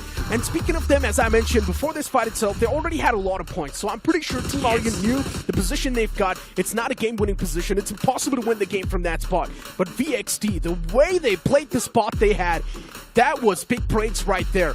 Looking at their position at the start, VXT was outside of the circle, but the way they spread themselves out, played around the edges of the river, it was perfectly played. And the split, by the way, it was quite a ballsy move by the players of Team VXT, despite They got the chicken dinner. It's going to be Team AX, Team RN getting the total 20 points and stealing #1 spot from VXT. 17 finish points. That showcase that they have the experience. That's why their firepower is one of the perfect firepower. But hey, a huge step up for the players of TWOB. I'm really happy for Avi and his squad getting those numbers. VS also maintaining 13 points and 4 TR. Damn, Pain is live and Zigod, they're doing their job. It's really surprising to see a team like TWOB, they're in the top 3 off the rip, right? Yeah. Because looking at TWOB's stats in the Master Series, TWOB was nowhere near close to this sort of performance. But now in the playoffs in the Game 1 itself, TWOB's doing so good. And I guess in the interview, clearly the man mentioned he's extremely confident. He knows he's going to make it out alive from this entire playoffs. He will be the one to qualify. And with this sort of performance, they could easily move on and glide through to the semifinals. We had the last page pop up as well. Of course, a lot of those known names over there too. You expected them to perform, but that's not the case. Look at the esports lost. Reckoning, they lost. FS, they lost. Marcus Gaming completely lost. And these 4 teams, they were a part of the BGMS showdown, the league stage. And they eventually got some chicken dinners. But if you are looking for a smarter test, you should look forward for the Duolingo English test, which is accepted by 6,000 plus universities worldwide. But once again, getting back to the topic, Necro, the most important point was H4K was also there, one of the team from BGCS, and I have to just get this fact out in front of everyone. H4K's Miramar is actually good. But the way they played in this Erangel, I don't think so. This was the H4K I was looking forward to. I know, right? H4K looked a little bit disconnected. There was just Straxy was taking the fight against the players of 4TR. Where were the remaining teammates? That's my question. Why is Straxy the only one leading the pack, and why is he the only one getting sandwiched and pinched by 4TR? The conversations will continue, but for now it's time for us to toss to a short break before we head on towards the lands of Miramar.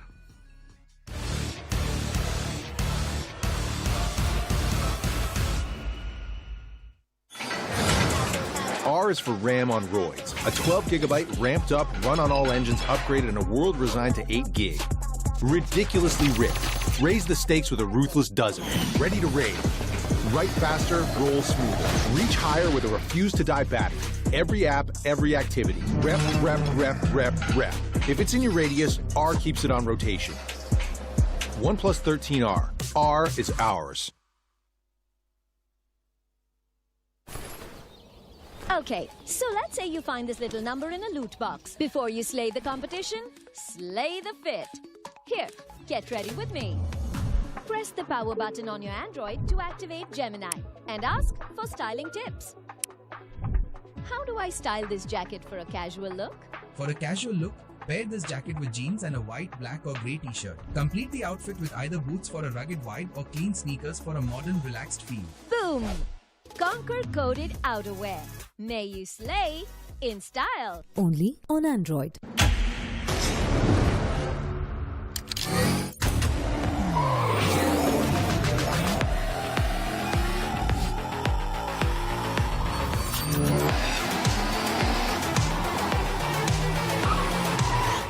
TVS Radar, the wicked ride.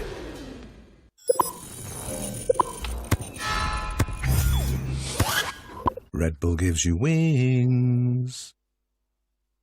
Unlock BGMI's new gold spin starting at just 10 UC. Limited time offer on Google Play.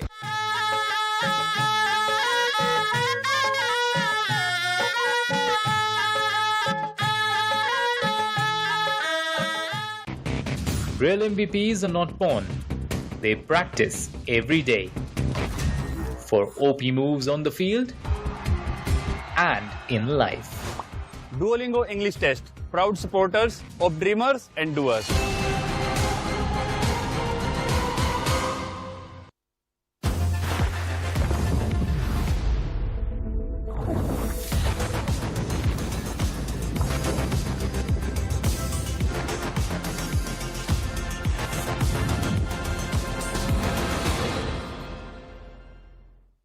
Unlock BGMI's new gold spin starting at just 10 UC. Limited time offer on Google Play.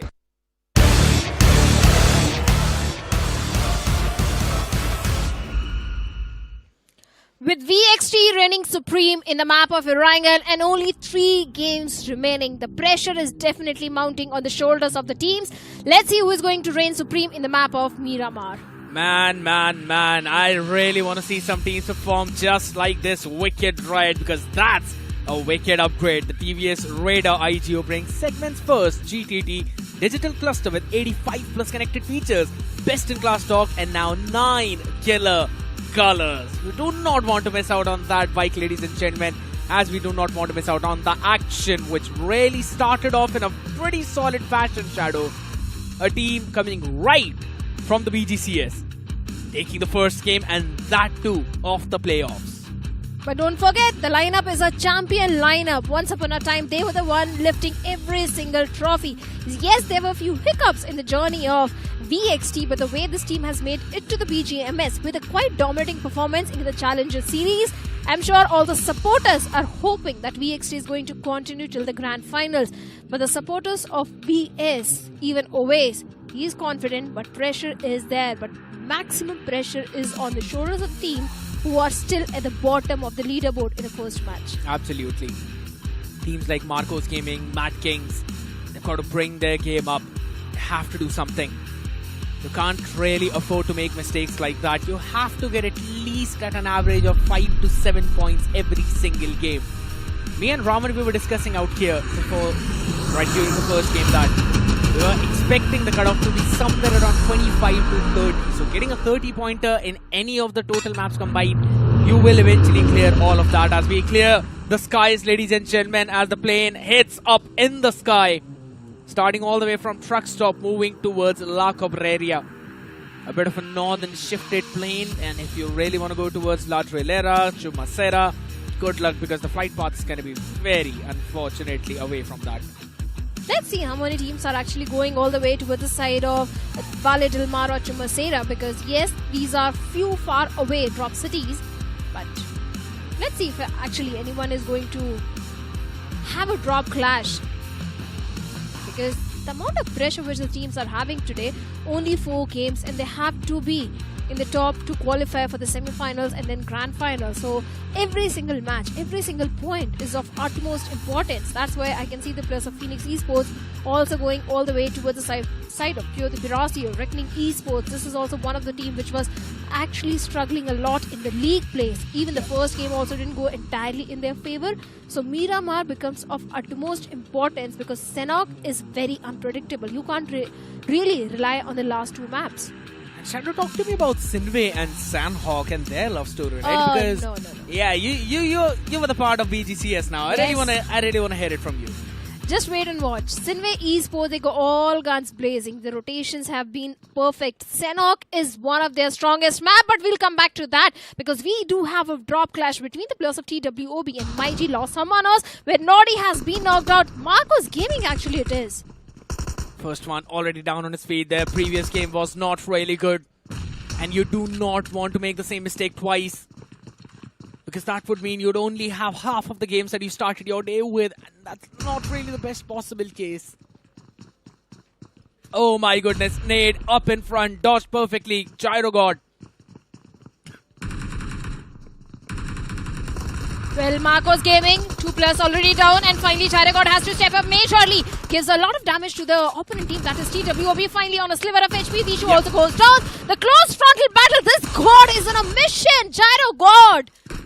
Big performance. Mac also goes down. And Marcos Gaming, yes, he's the only hope. But Avi might be going for the rescue mission. And finally, with a Scar, Gyro God is going to mark an end for the players of TWOB. Seems like the misery of TWOB is still continuing in the playoffs. Now, only 2 games remain. Oh my God! Oh no! In an attempt to save Noddy, he's lost Stone as well. Gyro God, he saved his team, but just could not see. It's the pressure. Yeah. Sometimes you panic. It's like he thought that maybe he's going to have enough time though, but for both of the players, they fell down in the exact same way. But the good thing is, at least he was able to save bad OP, right? So that's absolutely fine. And these are 8 points, Shadow, that your team has now acquired. So I think so Marcos Gaming, this is one of the most brilliant starts that they would have wanted. Happens to the best of us. Yeah, it does. It kind of does. TWOB not really going to be happy about that. Being eliminated all the way so quickly now. That's going to hit them On the other side, as we are having a look at the rotation of H4K, Shadow, H4K also being one of the only teams out of all the other ones who were not able to unlock their fullest potential, right, ladies and gentlemen? And then since we are talking about unlocking things, you can spend and unlock the Nixon Sinistra set that's only starting at 10 UC. Make sure you hop into the game and quickly spin and check out your luck, right? I mean, who knows? Because it's either way is a limited time offer, only lasting for as long as BGMS.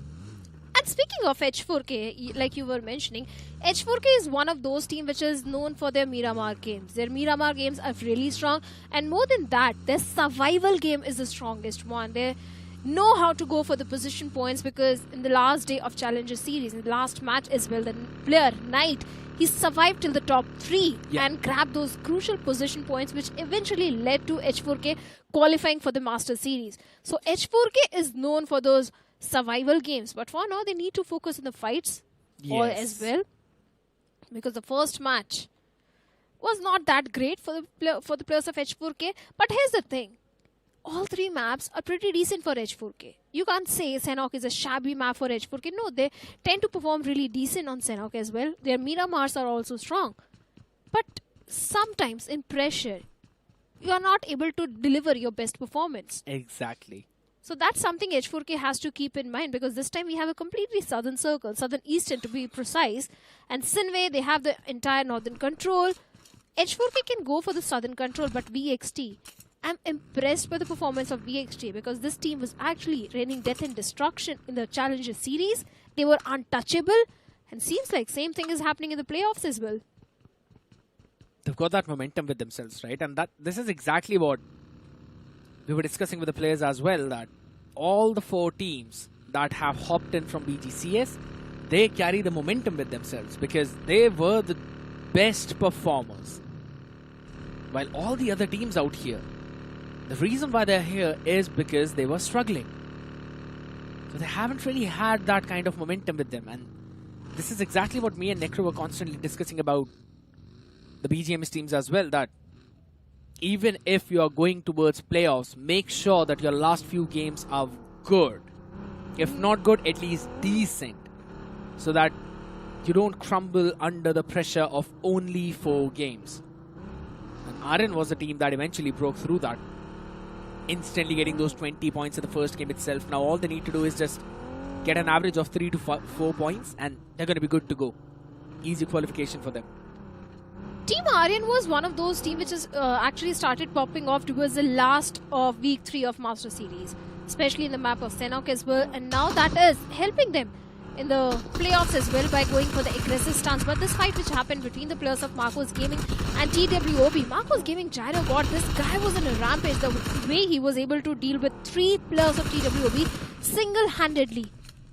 We have to appreciate Gyro God, but few questions also arises onto the players of TWOB. Pukar earlier was with Carpe Diem, and we know how great performance he was delivering in the previous seasons of the Master Series.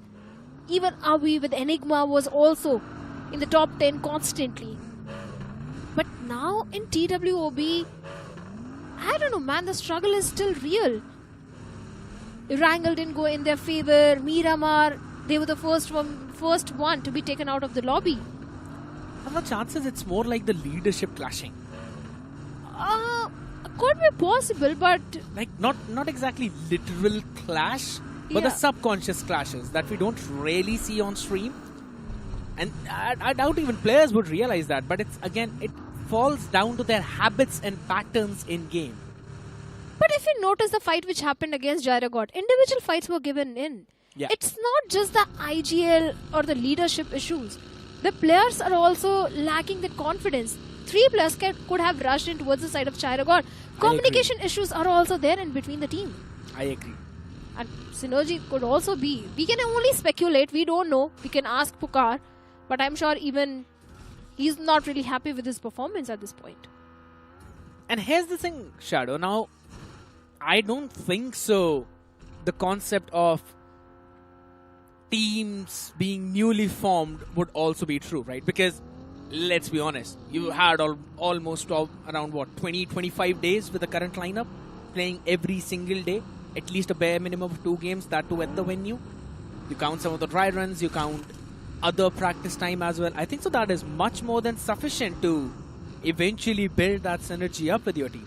I think so we did see that in game number 1, but I want to see that replicated in the next few games as well. It was not a good one in this game. Absolutely fine. You can brush that one off. Focus on the next one, because either ways in this game the circle is taking a nasty shift. Yeah, a complete southern eastern circle where the players of Reckoning Esports, even Phoenix Esports, are also looking at a decent spot. H4K once again going for a complete southern rotation. They can take the southern highway and maintain that shoreline control. I think that is the plan for the players of H4K, but all that cluster which is forming towards the northern side, that's the main problem, because you have got the players of Meta Ninja, VXT, Mad Kings. They want to have the center control. But like you mentioned about TWOB, the fact that they accumulated decent points in the first Erangel, they're still in a decent spot.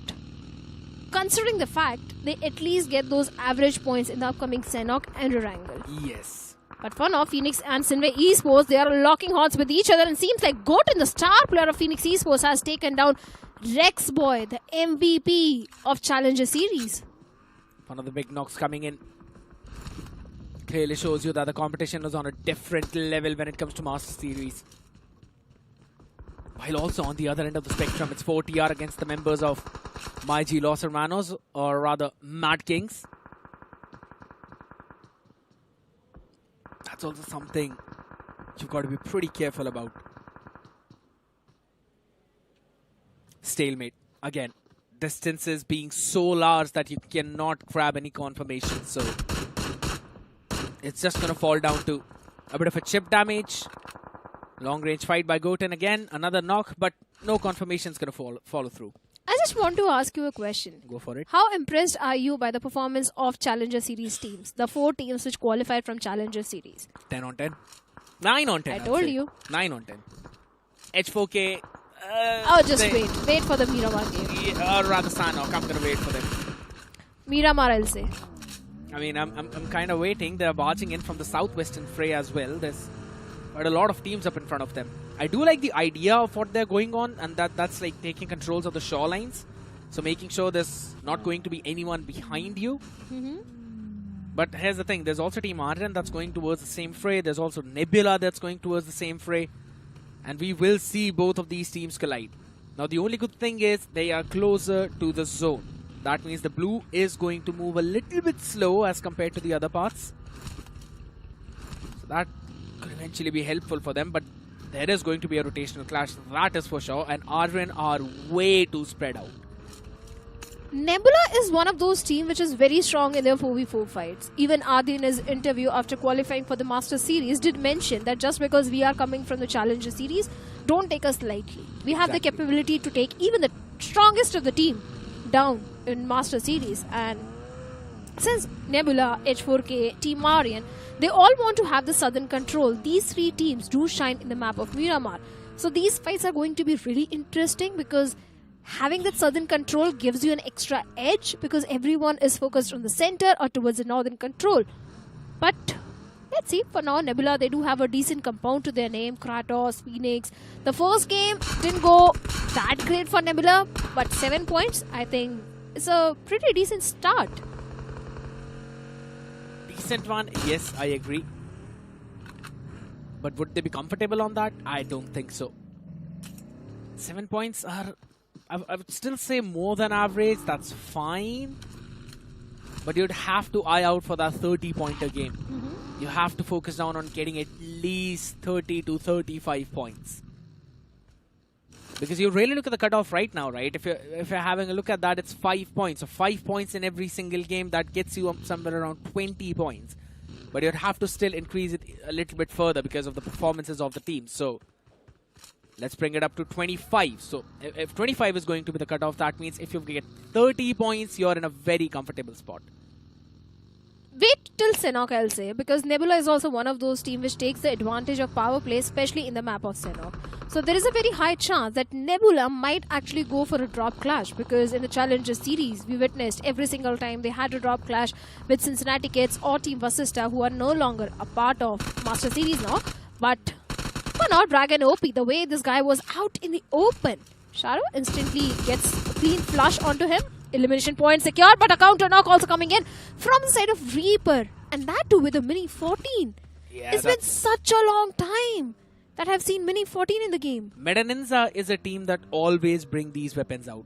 And it's like, we don't really are able to make a sense of it.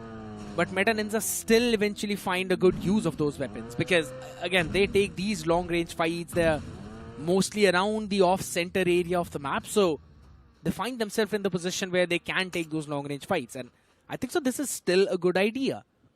Don't say anything about Mini 14. That's my favorite weapon, dude.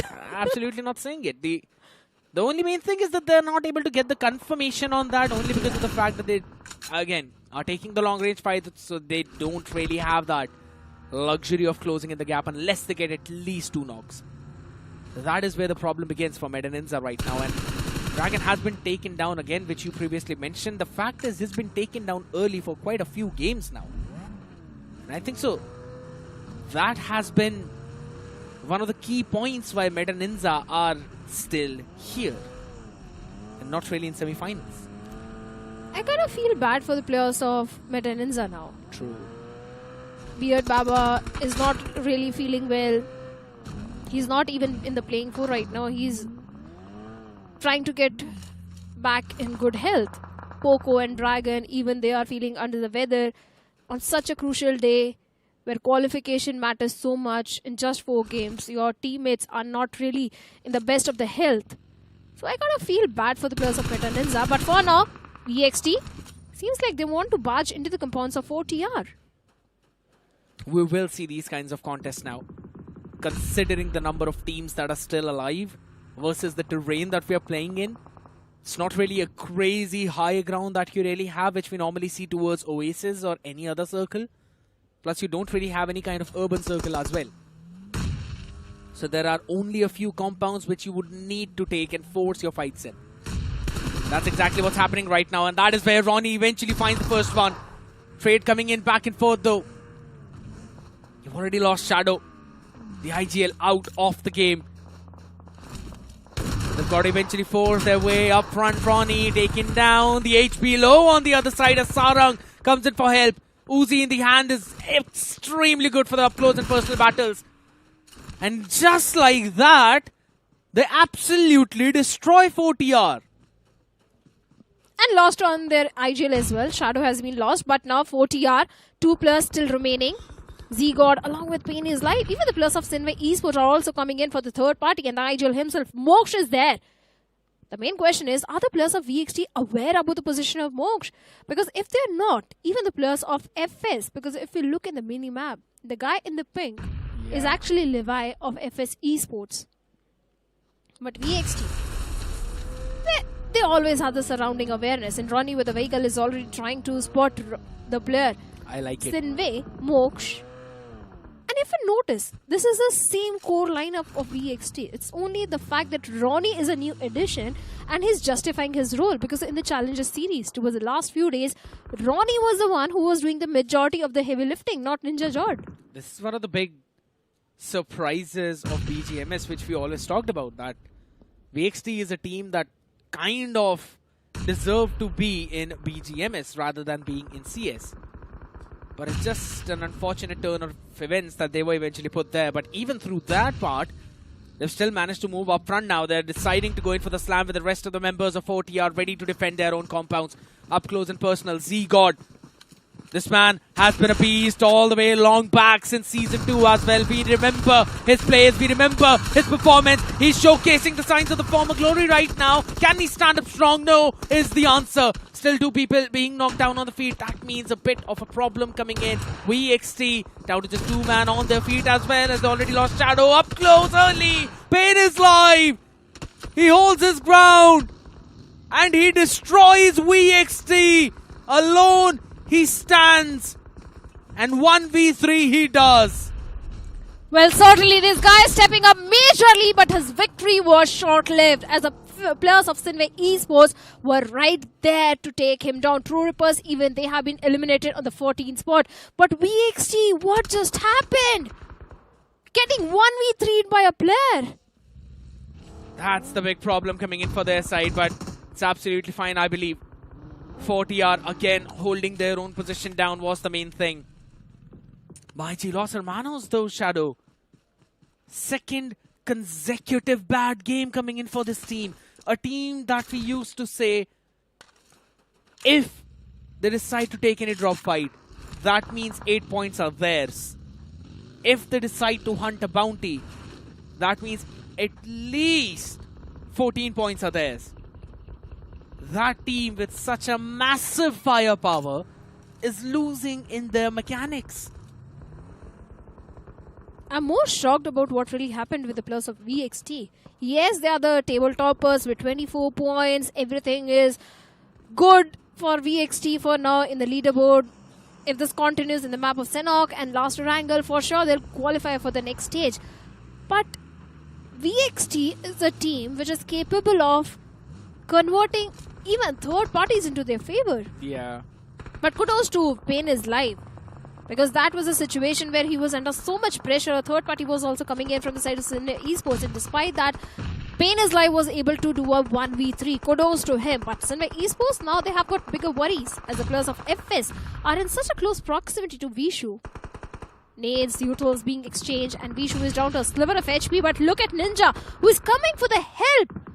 But even he's on a very low HP. What is happening to Sinewy Esports? Ninja himself needs some help right now, and it seems like everyone from Sinewy have decided to stay along in the exact same HP. Finally, he's going to be pulling it back in thanks to that first aid out here right now in the open. Adrian losing 3 members. Marcos Gaming, a team that rejuvenated in this game, winning that big fight against TWOP as well. Early drop clash. Now ready to take on the aggressors of the previous one, Team Adrian. Adrian is the only man remaining right now. Rest of the members taken down. Nade up in the hand, has to throw it away because the player is up close and personal as the shotgun is brought out, but it's not enough. Bad will be knocked down as well on his feet, but doesn't matter. They've got the covers, they'll get the revival, and some major points being gained by Marcos now. Marcos Gaming is one of those teams which actually started shining in the map of Miramar. I'm sure you remember that was a Miramar game where they got their first chicken dinner.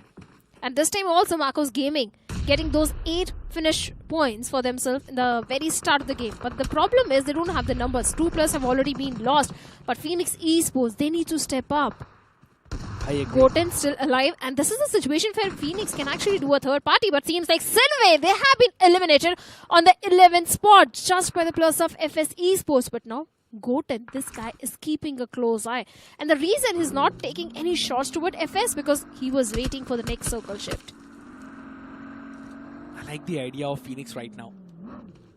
At least they're not really just getting dropped and taken up on by the other teams. They're still here, over towards the last few stages, ready to take on the fights. And they can focus down on the members of FS to potentially try and take them down. Because they will have to at least pick one of these fights. They're at the edge. One good thing is that there's a team right down south of them, and that's going to be Marcos Gaming, only 2 members. But we know that these 2 members, these 2 lurkers can eventually ruin the game for your team. Apart from that, there's no one else on the Western Fray until and unless you move a little bit down south. That's where we see the members of H4K. The entire shoreline and the Southern Fray being gained by the members of Nebula. Victor Sumus. Few players in the compounds playing with a 2-2 split. Then comes Reckoning. Likita Esports have a very good position, Shadow, but they'll have to hold it down. And the way the players of H4K are actually moving in towards the side of Likita Esports, that can be a problem, but H4K, they have got bigger worries. Because Nebula, from a far off angle, was able to take 1 player down from the side of H4K, and now H4K left with only 3-man squad. Phoenix Goten in a close frontal battle against the players of Meta Ninja. A new addition. Pex is there, and finally on a very low HP, but Jatin from a far off angle actually marks an end for the last one of the player of Meta Ninja, and now Meta Ninja, they have been eliminated on the 10th spot. That was the last man standing, the only hope. Meta Ninja, the miseries are still continuing. Big problem coming in. I really thought they'd had enough time to save Goten, but they messed up. Now only 3 people standing, and that's going to be a bit of a problem now, because when it comes to your firefights, you're going to have second thoughts. Because your team would need to take down the first player on the other side. Big thing, Shadow, none of the top 4 teams are alive right now. So if you're really talking about that big consistency, they've got at least 4 to 5 points. I think so that's the average points that we always talk about. They have that, they're going to be happy. So it's time for the rest of the teams on the leaderboard to maybe make a huge leap, maybe take that long step and jump back. But if that happens, that means the cutoff is going to increase. Likita, Reckoning, H4K, Mad Kings and FS. This Miramar is really important for these teams because the first game didn't go entirely in their favor. And FS, they have the northern control. Even Mad Kings, they are also maintaining the northern control along with the players of Phoenix Esports. H4K, they do have a very good linear split towards the west, but for now, focusing on the fight in front of our screens, we have got the players of FS going up against the players of Mad Kings and Phoenix Esports. There could potentially be a third party coming in. And Mad Kings, they're pretty much could be sandwiched in this situation, because if the players of FS and Phoenix decide to rush onto the compounds, that won't be the best situation for the players of Mad Kings. But Marcos Gaming, they have been eliminated, but decent points accumulated in this one. I think they are decent in the decent spot for now. I would not just say decent. I think so, yeah, they've got pretty good amount of points. Yeah. One fight being won all the way early on in the power play. Yeah, job well done. Mad Kings as well. Now they've got to force this fight against the members of FS. That one pick, it has not given an advantage to them, but rather brought the odds even. Because they themselves are down 1 member, though FS, they're going to be facing some aggression from 2 different directions. You've got Mad Kings in front of you. You've got Reckoning behind you. They have to pick one fight. They cannot barge into this safe circle without picking any fight. And the longer they wait, the worse it's going to get, because the blue will push on to them. And that's going to put them in an awkward position for the fight. Reckoning, I think so they would eventually be able to take FS down unless we see some unimaginably good gunfight from FS. Gods is also there. Don't forget, God is the guy who was able to 1v4 so many teams in the previous league stages. But for now, this is the fight against the Blue and Reckoning. They do have a position advantage, but VS is also in the close proximity as Oves has been eliminated by Reckoning Esports. One after other, Reckoning, they're falling down, crumbling down. And this barrage of future is going to mark an end of Reckoning Esports, as Nebula is the one to do that. But we also have got the players of Mad Kings going up against FS, and Mad Kings will mark an end for the players of FS Esports as well. 6 teams, 20 players still remain, where H4K is still on the periphery of the circle and Likita towards the center. Nebula, they have the complete southern control. I'm telling you, Scared, this looks like a game for Nebula Esports. I was about to say the same thing as well just a couple of circles ago, that Shadow, considering the entire circle and looking at the positions of all the teams there, it seems like Nebula might actually close this one out. Considering now H4K will be forced to fight against the members of Likita Esports, and then Nebula can go in a third party that fight. The north is going to be entirely Mad King's territory. They're going to make sure that they will fight against everyone, while the western, or rather the eastern fray, would be cleared out by Victorious Sumis. They themselves lost a couple of members, so that's a bit of a problem for them. Right now, locking horns against the members of Mad King, so there is no one who's actually focusing on Nebula. And this exact same thing also happened in CS as well. Everyone fighting against each other, some teams targeting some other, and then came Nebula out on top. Mad Kings losing out on Sam, that means they're just down to 2 members. Which makes things easy for Phoenix, to be honest, because if they want, they can go in and slam against them, if they were keeping a check of the elimination feed. I think Phoenix might go for a southern rotation, because we have seen the players of Phoenix Esports go for that kind of rotation previously as well. But for now, we have got the players of Mad Kings against the players of VSS. Cheyenne has been knocked out. Easy elimination point secured by Shadow OG. Phoenix Esports also.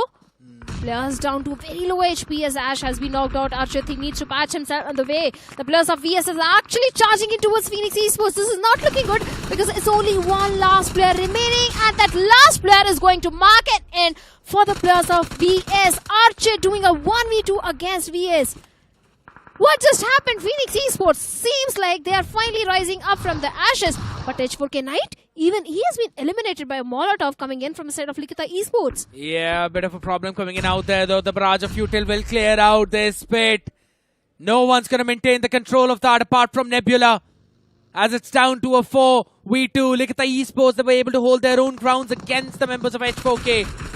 Big play is going to come in as the cover fire is provided. Nebula answering back. And the answer is pretty good, to be honest. Instantly knocking down one member, but it's down to a 1v3. Kratos, he's got to pull out the Blades of Chaos if he wants to pull this one out. You have 3 weapons. You've got the Spear. You've got the Leviathan Axe. You have to become the God of Ares, or rather the God of War as well, to try and win this one fight out. Nebula 8 finishes, only 2+ remaining as Kratos is going for the rescue mission onto Phoenix. This is the moment when the plus of Likita Esports can actually strike in. But for now, they're short on those utils, if you notice. Exo, this guy has got no throwables at all. No first aid, just bandages remaining. And this might actually go in the favor of Nebula Esports because they do have a certain height advantage. They do, but I don't think so they can anticipate this. This flank is absolutely perfect. Exo, instantly catching the first one. And now it's all down to Kratos as he takes the fight to the members of Likita Esports. Still catches one, but they are just too high. And this time the god will fall as Likita Esports stand their ground and secure a much needed chicken dinner in game 2. For sure, they were maintaining that compound control for a very long time where Nebula was maintaining the complete southern control. Everyone else was either focused on the center of the circle or towards the northern part of the circle where we witnessed so many fights. It was the sheer patience of Likita Esports which finally paid off in the form of a winner-winner chicken dinner and 10 position points as well. Big one coming in for Likita. Considering we don't really see this team take any kind of drop clashes, early fight, power play fight, this chicken dinner was extremely necessary. Chester Esports hasn't even made it to the BGMS stage. The responsibility grows a bit big on this all. Perform well out here. And when the responsibility is so big, it brings additional pressure. Performing in that pressure makes you shine like a diamond. Having a look at the final blow itself, Kratos. If not for blue, this man would have survived. But again, the split of Likita was just too good, ladies and gentlemen. Lot of things to be discussed, post-game stats as well. All of that is going to hop up after this short break. All I know is this.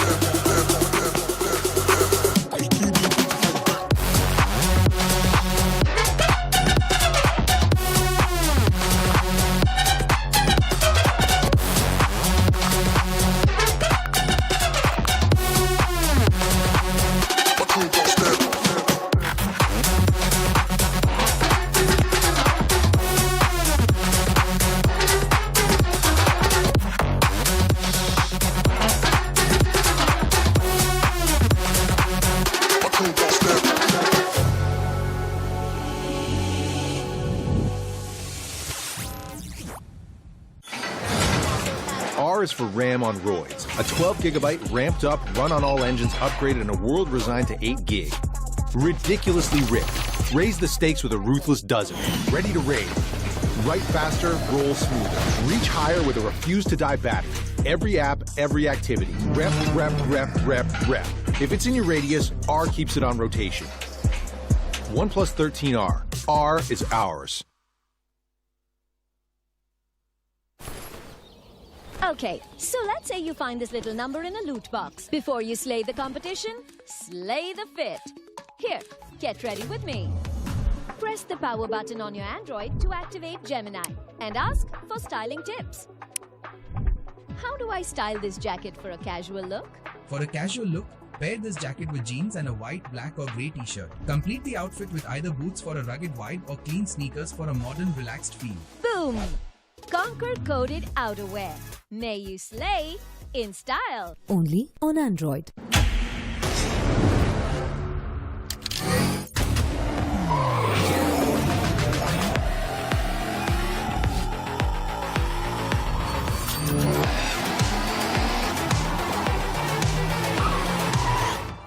TVS Raider, the wicked ride.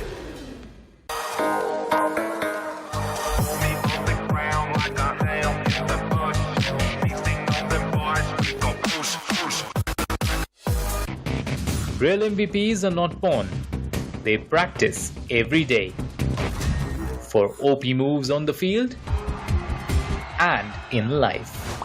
Duolingo English Test. Proud supporters of dreamers and doers.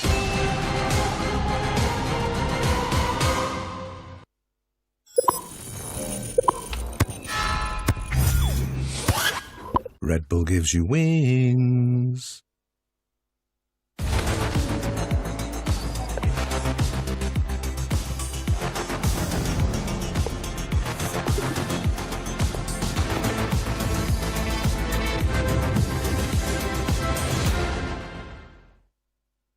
Humble beginning, हमेशा नहीं था star UC लेने से पहले सोचता था 100 बार डर था बड़ा स्कैम्स का डाउट से हजार तो प्ले ओपी आया तो लगा ही नहीं पर तो मैंने लिया यूसी सेव गेम किया रेस प्ले मेरे साथ यहाँ ड्रॉप्स एकदम हार्ड प्ले तेरे साथ ओपी तू भी कर ले start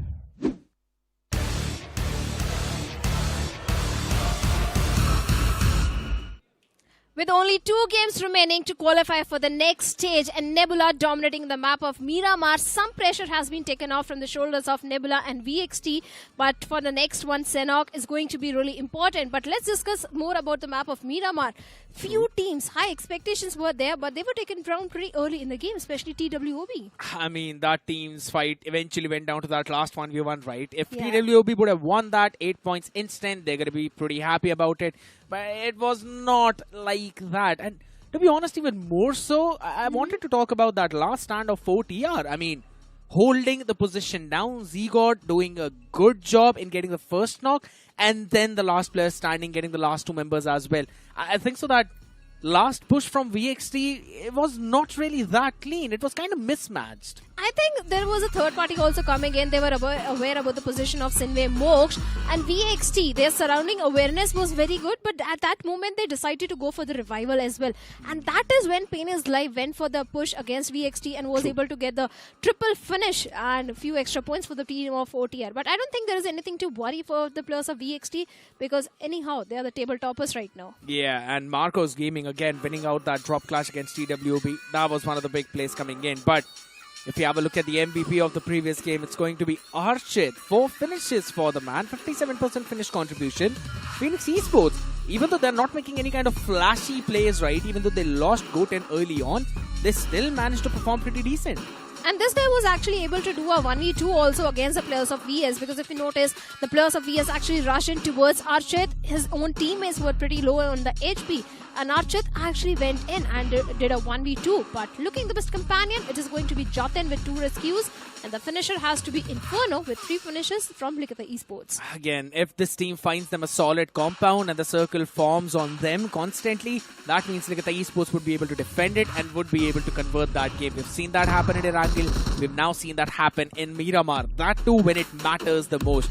So yes, it's going to be very, very important game being converted by the side though. You know, the moment that you were actually mentioning out there, we'll move on to that as we'll talk about in a while, as we're having a look at the highlights already. It was also the members of Nebula Esports who were eventually firing from behind. So Victor Sims kind of got caught in an entire sandwich situation.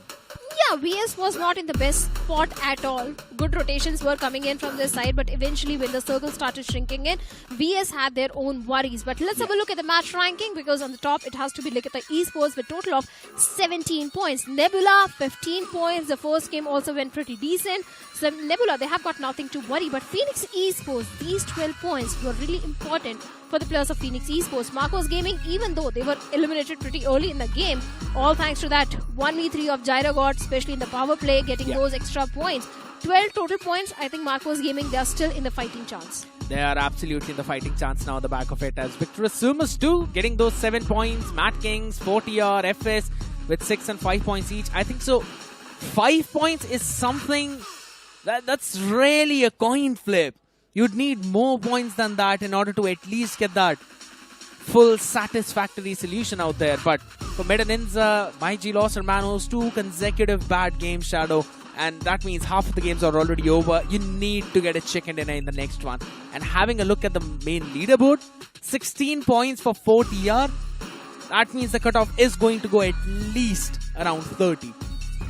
Highly possible. 30-35 should be the cutoff, but focusing on the teams, versatile team AX are at a pretty decent spot. For team AX, it was the entire first match because of which they are still in the top 5, because the map of Miramar didn't go in the favor of Team Aryan at all. BS, yes, 20 points. Consistency is coming in from their side, but they need to maintain the same consistency in the upcoming 2 games. But H4K seems like they are no longer hungry for the finish points. Just a single finish and 5 position points. This was a completely different H4K in the Challenger series.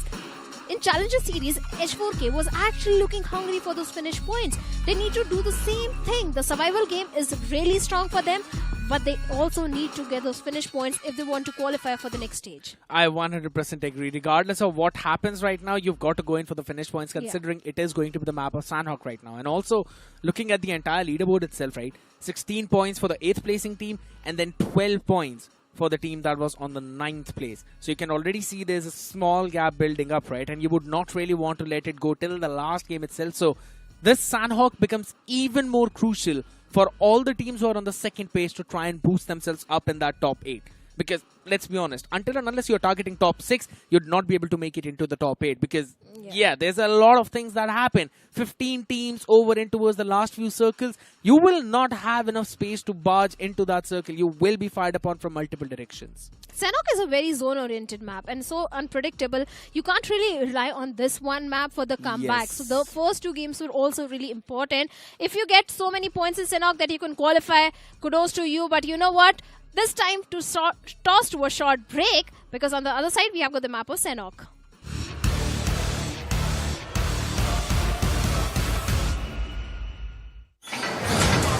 R is for RAM on roids. A 12GB ramped up, run on all engines, upgraded in a world resigned to 8 gig. Ridiculously ripped. Raise the stakes with a ruthless dozen. Ready to raid. Write faster, roll smoother. Reach higher with a refuse to die battery. Every app, every activity. Rep, rep, rep, rep, rep. If it's in your radius, R keeps it on rotation. OnePlus 13R. R is ours. Unlock BGMI's new gold spin starting at just 10 UC. Limited time offer on Google Play. Okay, so let's say you find this little number in a loot box. Before you slay the competition, slay the fit. Here, get ready with me. Press the power button on your Android to activate Gemini and ask for styling tips. How do I style this jacket for a casual look? For a casual look, pair this jacket with jeans and a white, black or grey t-shirt. Complete the outfit with either boots for a rugged vibe or clean sneakers for a modern, relaxed feel. Boom! Conquer coded outerwear. May you slay in style. Only on Android.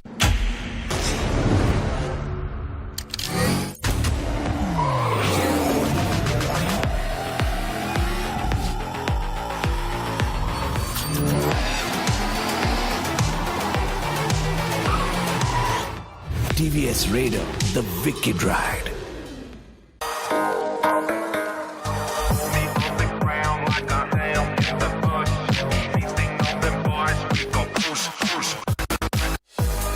Join Google Play Points, the loyalty program that offers you exciting benefits. Now earn points on every purchase. Play more. Level up to gold and platinum. And unlock exclusive rewards. Real MVPs are not born. They practice every day. For OP moves on the field and in life. Duolingo English Test. Proud supporters of dreamers and doers.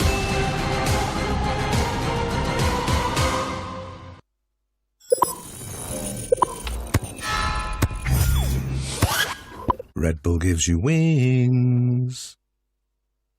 Unlock BGMI's new gold spin starting at just 10 UC. Limited time offer on Google Play.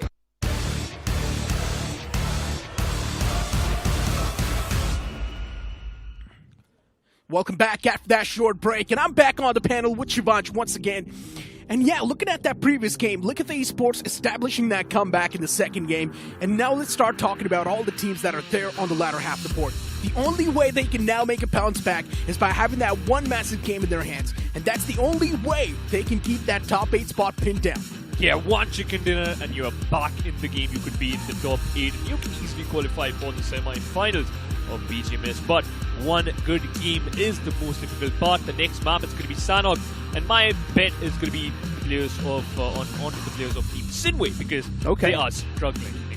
In the first 2 games, they were not in the best form as we expected they should be, but in the next map, I'm thinking that they will bounce back. Team Aryan might perform well, and S4K, they might show some signs of life. In that game of Miramar, all the teams that were doing really good in the game 1 got eliminated extremely early. Which means, of course, there are a bit of those targetings happening too. And inside of the power play, a lot of these teams are quite desperate as well to get those points. And that is the only thing that can help them mount that instant comeback in the overall standings. Imagine if you get a squad wipe in the power play, that's going to be 8 points off the rip. And if you get those 8 points, that's going to help you so much in the overall standings if you're all the way at the bottom. But once again, power play comes with an asterisk, at the end, because if you are opting for a fight, then you can also get eliminated. That is going to be a point you have to be careful of. If you're looking for 8 points, you could be the 8 points which the other team is looking forward to. But the power play is active. The next map is going to be Sanhok, and Team Phoenix Esports already heading towards Khan. And Nebula, they tend to drop near Painan. Back in the days, they used to have a, drop clash against the players of Cincinnati Kids. Unfortunately, they are not here in this lobby. Will Nebula stick to their drop location? It seems they are doing the same thing. Yes, they are heading towards Painan. The second game was quite decent for Nebula. Not exactly getting the chicken dinners, but still enough points to keep themselves around that top 8, which is a good thing. Now dropping towards Painan, the entirety of that city is vacant. Nebula spots out a few players right next to him, and I'm pretty sure they will try to reap the benefits and feed upon them. They're like the 3 points that Nebula is searching for. And off the rip, the man gets his hands on a Vector and a 3X. It's going to be tough to thread the needle. It's going to be tough to find those knocks. Especially with the Vector. The recoil's unstable on that range. Yeah. It's impossible. The distance is already quite a lot and not the perfect weapon to just opt for the fight. But it seems Nebula Esports know me as pretty adamant. Now he's backing off, understanding that it's better that I should focus on the loot. But the circle is still favoring the players of Team Nebula, so they won't have to just worry about the early rotations. Then, comparatively to the teams who are towards the extreme side of the map. Meanwhile, VXT, they are near Hain area, running towards Temple and Ninja Jord, completely in a different vicinity. They have a control of the Camp Alpha Island, but they are sharing some compounds against the players of Team FS. So that's going to be a problem. And yes, as I just mentioned, they were controlling and sharing some compounds, and that's why they got the frag in the power play. That's the first finish by Sarang. And yeah, that is interesting because FS, they lost one of the lad too early. At this point, I'm not even surprised. I'm literally not even surprised. FS Esports' first game was down the drain. Now, this game as well. At least they've still got 3 more players standing. Pretty close to that top 8 qualification as well. They've got 7 points on the board in FS Esports. If they do not qualify right now, they're done for. This lineup was just signed to this banner, FS Esports, before this tournament. And now the performance in BGMS Season 4, it's quite lackluster. Losing out on that one man, it's definitely quite ripping. And that's versatile. Even they've been spotted and returned by the players of FS Esports. Return shots have been taken against him. Nothing's going to be found as of now. No early fight as such as we expected it to be. The Sanhok map especially, because the players are too close to each other. Despite all that fact, they're maintaining and creating a lot of distance against their opposition. It's better that you play safe, and in the power play, you lost some of the lads, but that won't affect you much. FS, the only squad who lost 1 player in this Sanhok map, and it's a very slow Sanhok. Mad Kings, they can get some action against the players of Los Hermanos or maybe Team Aryan, so they are pretty close to each other. Moving towards the center, near the boot camp, the southern side of the boot camp. That is going to be a factor. Kalan doing all the information and collecting all the information he can, spots out Apollo and Sam out in an open. And this is not good for the players of Mad Kings. They thought they are sneaky, but they are not. Mad Kings. It's All done. the players now starting to charge towards Colin. And this nade is going to be tossed to perfection. Finds a knock instantly on Clutch Card. Sam's in the back lines as well. He tosses a Molotov. But already the damage is dished out. And Colin, he finds the second knock as well. You blink it and you miss it. Within an instant, 2 players down. You can see the people that are sitting in the outside for Mad King supporters. They're of course disappointed, not happy with what's going on the screen currently. Apollo in the back lines, the man trying his best to get those shots out. But Colin's playing this perfectly well. He's got the players pinned. He knows this should be his elimination point. It's done! And Nebula from the sidelines, they come in and scoop those elimination points. Los Hermanos, they got 2, and Nebula got 2. Everyone's happy. Except the players of Mad Kings. They are going to be mad after this. What a quick exit! You mentioned that you might, get into a fight against the players of Los Hermanos, but Kalan, that was a one-sided affair by this lad. Yeah. And Nebula stealing those finishes away was also a factor. But Mad Kings pretty unprepared for that fight, despite you took one of the most incredible area of the map, boot camp. Now let's start talking about the possibilities, right?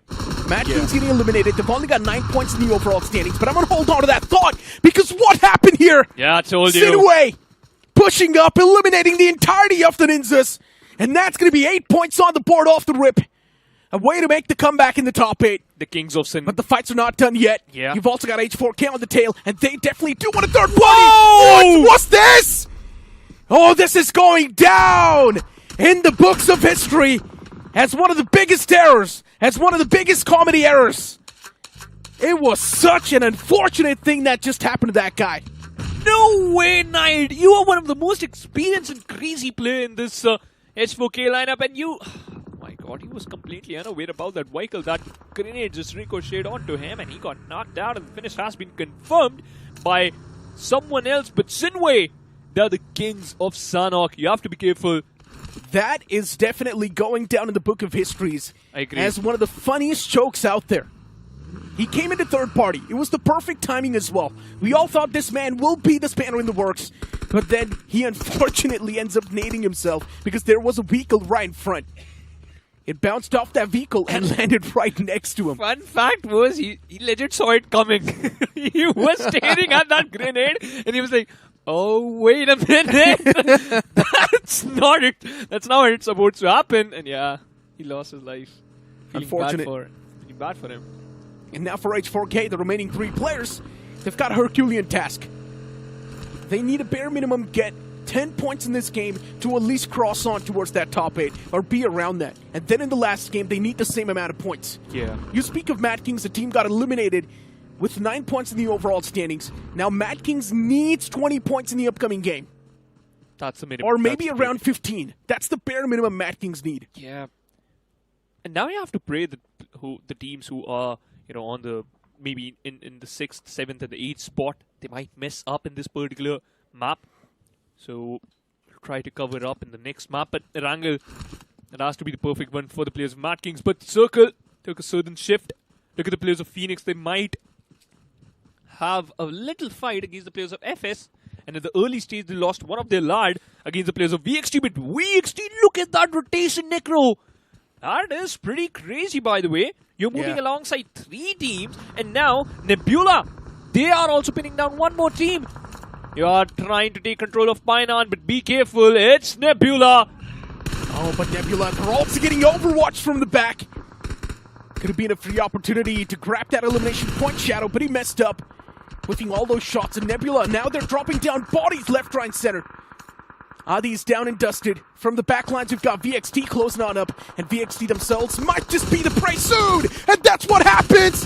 Ronnie falls down, the elimination point confirmed by Nomi, but Nomi instantly gets third-partied as well by Team Aryan from the side. That's really bad. Everyone's exposed, Nebula's position, it's compromised, and now Nebula is down to just that one last man. And just to let you guys know, Stage 2 is already struck. Power play is not active anymore. Meanwhile, 40R, they're also facing some problems. They lost Z-Dot right away. Saren out in the open. tank some of the damage, but he's in safe vicinity, so he can heal himself up. Meanwhile, Reckoning also engaging in a fight. Pretty strange. 4 teams pretty close to the Painan area itself, fighting against each other and losing out those players like instant Cortex. Got picked up by the player of Team TWOB. Avi out in an open. Running towards a safe area, know where Levi was. Levi is hiding inside that compound. Avi, look at the amount of utility he has. Yeah. 360 bullets in the bag and 40 in the mag. Nebula getting eliminated, it's completely fine. Look at the amount of points they've got in the overall tally. 32 so far. And probably you add on a few more from this game. Nebula now has an impeccable lead. And for FS Esports, another bad game.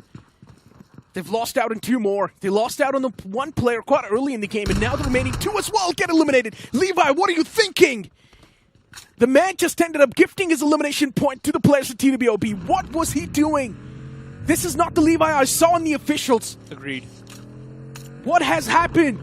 A sudden shift in the playstyle, a sudden shift in the form, and now the entirety of FS Esports, they just seem lost. I had a talk with one of the men from the side of FS Esports who's in the management side of things, and he was so confident that they're going to make it. But if they keep on playing like this, I highly doubt they will make it. Looks like they are in a bit of trouble. This won't help you a lot. But TWOB, Obi, what you were doing? Your whole squad, they got a vehicle. And they are moving inside the circle while utilizing that vehicle to its perfection. And you just got caught in open. It's pretty strange. And TWOB losing out those individuals like that is pretty hurting too.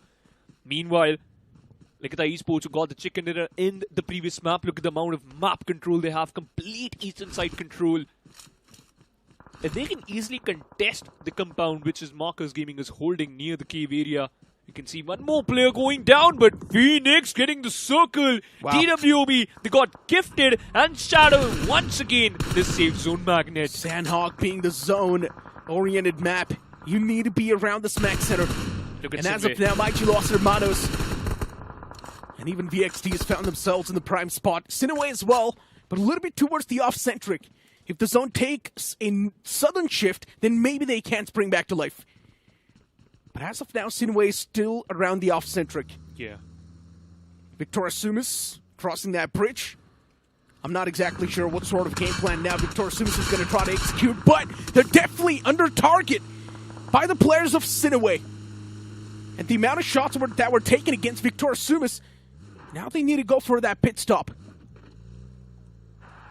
They thought that cave is going to be their hot location, and they're not wrong. This is pretty secluded. You can easily take control of this particular ridge, the high ground, but you have to be careful about your surroundings. Marcus Gaming just right beside you.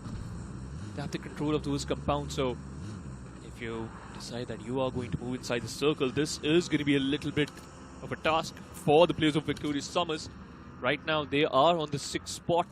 They need to solidify their position, so they need some more frags. We talk about the loadout, every single player is completely loaded. But meanwhile, in all these fights, we forgot about Team Aryan, got the 2nd spot. They got one of the finest control of this map. They got control of Painan. The western side is completely clear. There will be not even a single team who can punish the players of Team Aryan from the backlines, because it is also completely cleared. And Team AX is looking strong, but I can't say the same thing for the IGL of Victorious Summers. Always struggling. Lost a lot of his HP and now got knocked out by the Kings of Sanhok. It's Sinewy. Expected. This was ought to happen. Always was too exposed to a lot of threat and prone to a lot of damage as well. And eventually the man got snuffed out and eliminated from this game. And now Victorious Summers, they're like headless chickens. 3 more players standing without an IGL. Yeah. How will they play this? That's the main question. Have to figure it out as soon as possible, otherwise this is going to be a little bit of a problem for them. Sinewy, meanwhile, punishing every single player, making sure that they can collect more frags, because this is the game for them. This is the perfect map for Sinewy. And Victorious Summers, they're still continuing their journey. They're still focusing on that rotation. Mox was being a little bit cocky, and that's why he got punished, got knocked out, but the distance is quite a lot, so confirming Mox, it's going to be a bit of a task. Speak of a task. And at this point, for Team Aryan, circle! Making a survival in this given position is also going to be a task. Look at the Esports in a decent spot. Sinewy as well in quite a decent spot. And if you talk about the off-centric part, look at the Esports can easily move on towards those two warehouses and get their hands onto it. Look at Cyrax, That's a free compound right there, completely open. And yeah, you mentioned about Cyrax, the man separated from the pack. It's fine for Team Aryan right now. They just want to pave a pathway inside of the zone. Just want to find a way. How can they breach in? Once again, it's going to be a little bit difficult for all those teams who are completely on the edge of the circle. But H4K, they are on the edge of the hills, taking an elimination. And from the 11th to the 14th position, all the teams from that particular pack got eliminated. And now LHS, they got a chance so that they can climb up the ladder and make sure that they could be in the top 8. They got all the players alive. They got 3 finishes. I think so, Necro, this could be LHS game.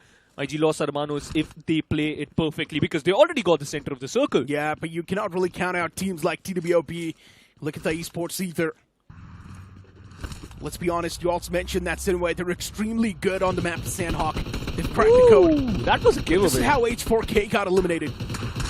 Yeah. And I'm always skeptical about all the 4 players in one vehicle. It's pretty much a surprise package waiting to be delivered.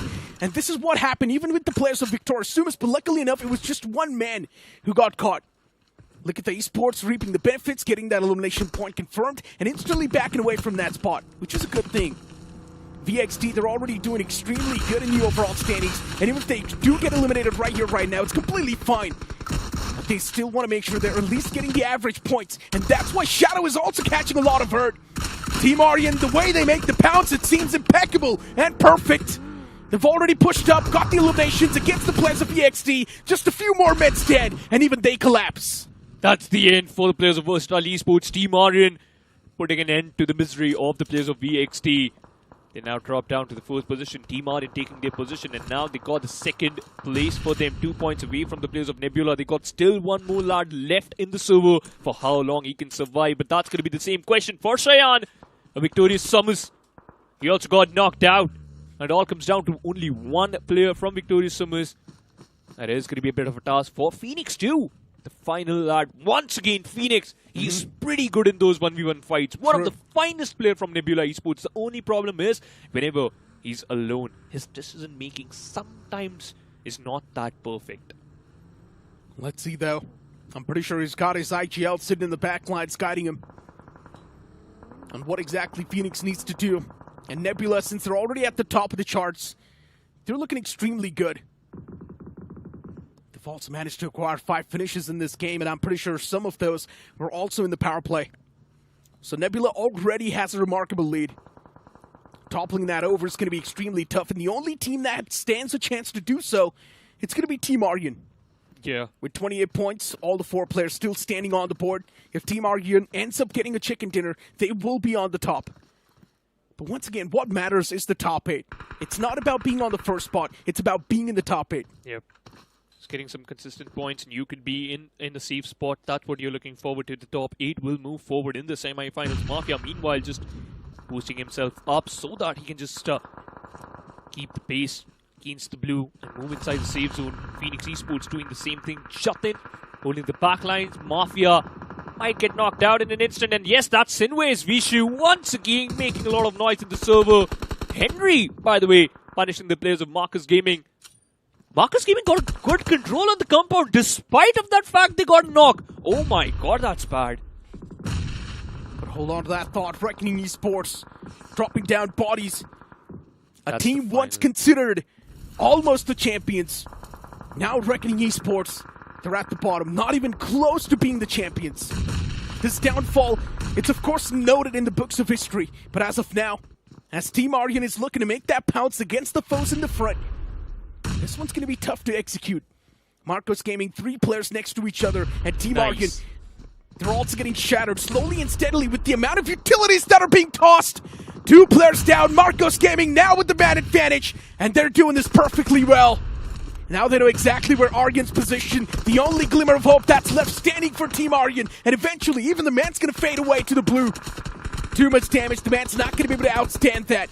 And just like that, Team Aryan, they've been eliminated from this game. Yeah, they thought that they can topple down the players of Nebula, but guess what? Phoenix, he got eliminated after the end for the players of Team Aryan. Yes, Nebula faced an elimination on the 7th spot. And this is looking so solid for TWOB, the players of Team Phoenix Esports and Sinewy. Marcus Gaming, they're still in the server. 17 points, one more perfect fight, and you can easily topple down and make yourself comfortable into the top 8.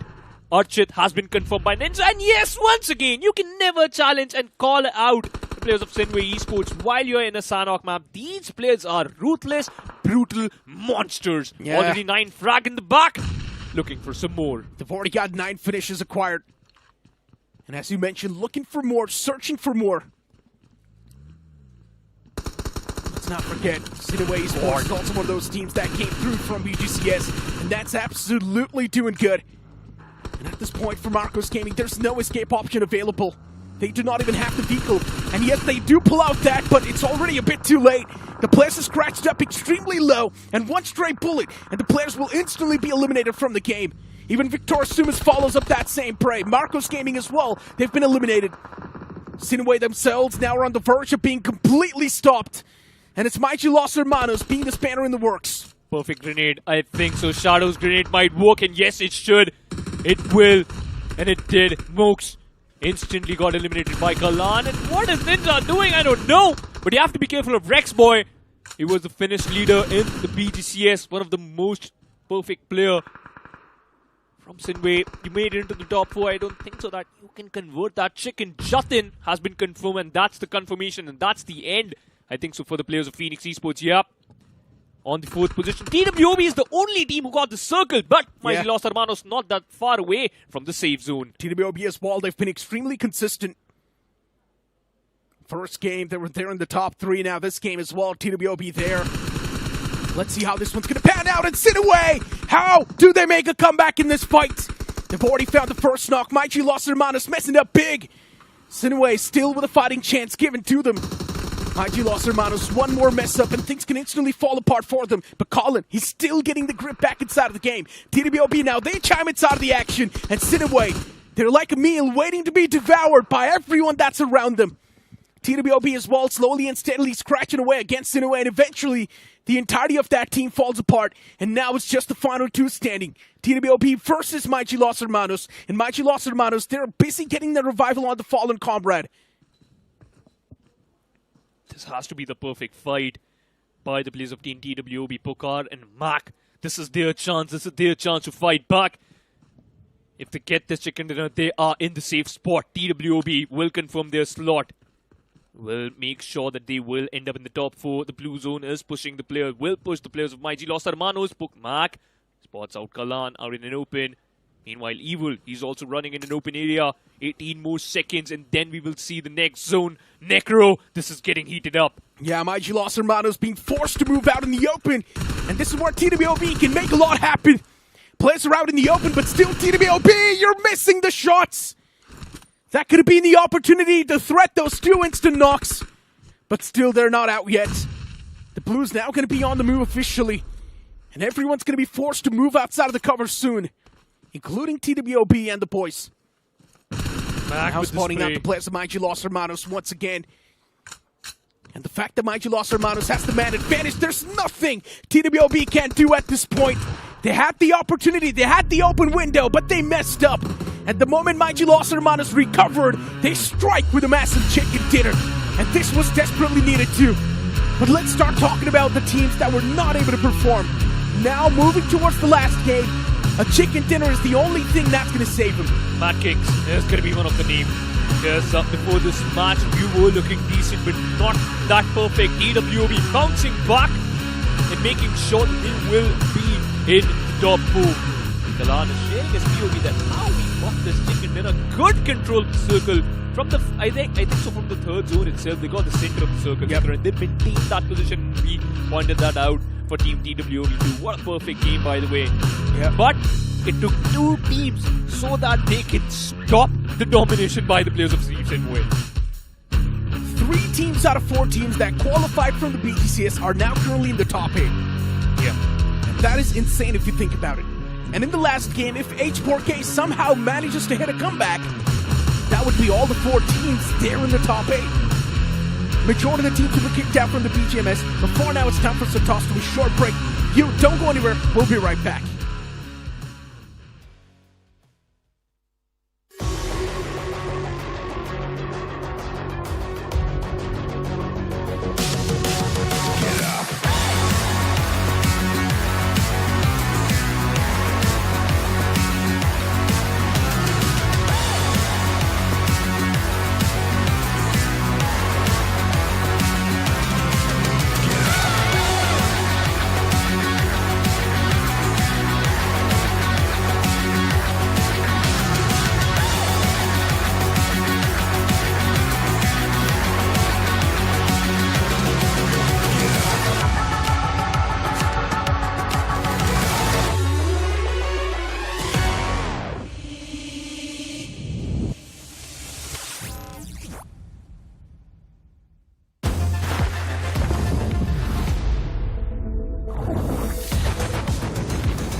Okay, so let's say you find this little number in a loot box. Before you slay the competition, slay the fit.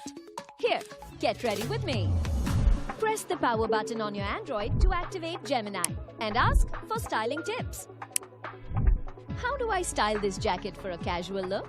For a casual look, pair this jacket with jeans and a white, black or grey t-shirt. Complete the outfit with either boots for a rugged vibe or clean sneakers for a modern, relaxed feel. Boom! Conquer coded outerwear. May you slay in style. Only on Android.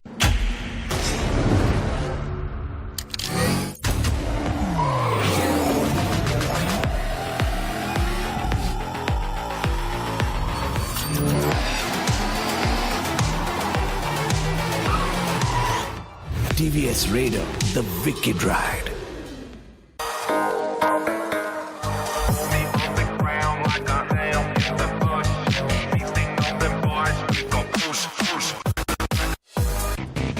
Real MVPs are not born. They practice every day. For OP moves on the field and in life. Duolingo English Test. Proud supporters of dreamers and doers.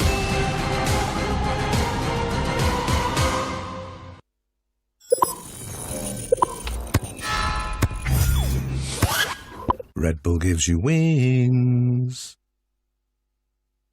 Join Google Play Points, the loyalty program that offers you exciting benefits. Now earn points on every purchase. Play more. Level up to gold and platinum. And unlock exclusive rewards.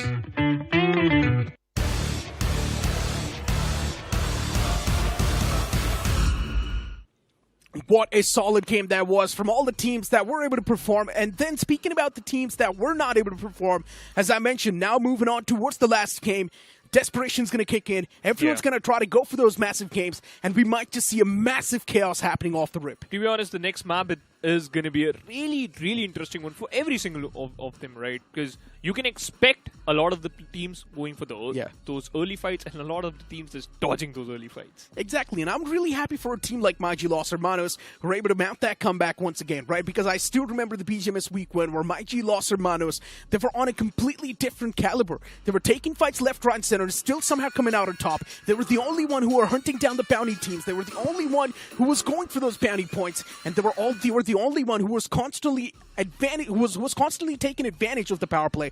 And honestly, the way they were playing in that week one, we never saw them play the same way in the upcoming weeks. Yeah, they dropped down pretty bad, right? But they somehow managed to just bounce back, at least in playoffs. That's what we can see. And we had an eye on these players, right? Onto the name of Los Hermanos, because these players, they are promising. The gameplay is actually good, and they understand this format, right? If you take those early fights, it will eventually benefit. Of course, benefit you if you take those very perfectly, and if you keep an eye on how many points you actually need to at least qualify.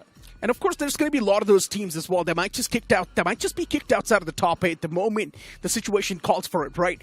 And at this point in time, for the teams that are right there on the brink brink of being eliminated, in my opinion, just go all in the final game. Just go ahead, take the advantage of the bonus card that's there, which is the power play. Go early game, take the fight, even if you get one squad wipe, that's going to be 8 points off the rip, and that might just help you quite a bit. But once again, if we talk about the MVP from the previous map, it's going to be Sinewy Boy. 4 finishes in total, but the stars of the match, once again, Shadow from Mighty Los Hermanos getting the best companion. And, alright, the finisher goes to... That is a pretty interesting start, despite Mighty Los Hermanos got the chicken. Even Team Aryan was doing pretty good in that previous game. They did have a decent bit of elimination points. We also did see Team Aryan somehow spring it back to life, given the position that was not really good for them. They pushed up against VXT, eliminated that team, got that position in their hands, and somehow were looking pretty dominant. To be honest, Necro, now I think so the final map will, I think so. Before this particular match, before the final Erangel, we can see a heavy difference between the top 4 team and the rest of the pack, right? And then you can easily decide, alright, if we want to topple down the team who's on the 7th and the 6th spot, then how many points we want. We're already seeing a massive difference between the top 2 and the rest of the teams, right? Because you talk about in the top 2, you've got Team Aryan and Nebula Esports currently at the top with a lot of points. And then you look at the teams underneath them, a few teams haven't even crossed that 20 points marker, which is honestly quite concerning. As I mentioned, in the final few moments, there are of course going to be a lot of those teams that will be kicked out at the last second. Right, but you know what, how this match actually panned out, let's take a look at the OnePlus movements. That grenade was perfect, man. Mad Kings, they don't even know what just happened. Nebula and Mighty Los Hermanos just managed to just shut deep down. And from that particular position, Mighty Los Hermanos at least made sure that, alright, we are, just get this chicken. We are going to get this game in our hands. But a good fight against the players of Marco's Gaming versus Team Aryan. I also like the fact that even Phoenix Esports is now showcasing some signs of life. Phoenix Esports isn't doing too bad. They're there around the top 8, of course with a massive chance to qualify and sustain the amount of points they've got as well. In the final game, Phoenix Esports needs to get around 10 points if they want to comfortably move on towards the semifinals. And speaking of Phoenix Esports, let's just have a look at the match rankings and find out how many points they got. 8 points in total from Phoenix Esports. It's more than enough to sustain the lead they've got. Mighty Los Hermanos with 22 total points. Of course, that's a lot of points, and that's going to be an instant catapult in the overall standings. Sinewy getting 20, TWOP getting 10 as well, Nebula getting 10, Phoenix Esports with 8 points, Marco's Gaming with 8 too, and Team Aryan and Liye Esports now just trying to bank upon the consistency. VS on the other side on the 9th position managed to get 4 points at the back. Before this match, they were on the 6th position. I think so they will maintain that position. Would love to confirm that after the overall ranking will be right in front of our eyes. But Meta ends up pretty bad gameplay. FS once again choking. And H4K is the only squad, as you just mentioned, right, from the BGCS itself. They are not unable to just get the best result for them. 4T are also struggling. But I think so VXT, they managed to just get and catapult themselves into the top 5. But Reckoning, bad ending for them. Yeah, potential teams that can be eliminated from the BGMS, you just pointed out. We've also got the leaderboards now on the screen. The goal is to be the top 8, and Mighty Los Hermanos, with that chicken dinner, they have directly propelled themselves on the 8th spot. Still, the sword of eliminations is not completely away from them. Mighty Los Hermanos, they need another 7 to 8 points to at least sustain that 8th spot, or at least propel themselves towards a comfortable one. Before this match, Sinewy was, around 11th or maybe the 13th spot. They got the 4th position for themselves and toppling down Versatile Esports. Once again, they had done that in the BGCS too. But if we talk about the dark stage, the second page of the overall ranking, Liye Esports is there despite they got the chicken dinner, but still they are on the receiving edge. Mad Kings so far away. Medanins and IQ, Reckoning Esports, that's the end for them. H4K and Mad Kings, I think. So Mad Kings really need a 22-pointer chicken. From 11th till 16th, I don't think these teams can qualify unless they get a decent game in their hands. For 4TR, maybe they need around 15 points in the upcoming game, and that's the only time they can stand a chance. But for all the teams underneath 4TR, I don't think they can. They need a massive chicken dinner with 30 points, and that's the only chance they can have, because now the top 8 is running away with a remarkable lead. Yeah, they certainly are. But you can run away with the free delivery and 99 rupees, burgers and sandwiches, and obviously you can get those for yourself. I think so. Yesterday you ordered them for Scared. You should do it for me too. No, not exactly. I ran out of money yesterday itself since I ordered for Scared. I'm a pretty broke boy. But yeah, back towards the main conversation that we're having, right? Yeah. Shubhansh, imagine the teams from BGCS, they duked it out for 3 weeks just for one opportunity, just for one day and 4 games. And luckily enough for the teams in the BGCS, they're doing pretty good other than H4K. And if H4K manages to mount a major comeback, that would be insane. It would be one of the comebacks that you've never expected. To be honest, I think so. If H4K want to do that, they really need those first power play points so that you can at least double the amount of finishes per point you're getting. But those early fights, Erangel is not the best map for H4K. Yeah, they're not that bad, but it's not the best. The best map for H4K was Miramar, and then it's Erangel and then Sanhok. But you got two Erangels. One of the first Erangel wasn't that good. Pretty much to summarize things, now the only way they can actually mount a comeback is to get a chicken dinner with more than 25 points. Yes. If you're somewhere in the bottom 4, if you're somewhere above that, maybe you still need a chicken dinner with around 25 points itself. But if you're someone in the bottom 4, you need more than 25 points. Before now, we've got a quick interview lined up with the boys of Mad Kings. Let's see what they've got to say, because the sword of elimination looms on them. Ventilator मंगवाया है वो शायद रास्ते में, क्योंकि तुम्हारी teams जो हैं ऑलरेडी वेंटिलेटर यूज कर रही हैं. I've got Clutch God, I've got Z God. 9 point mad Kings के, 17 पॉइंट्स है 40R के. भाई क्या हो रहा है?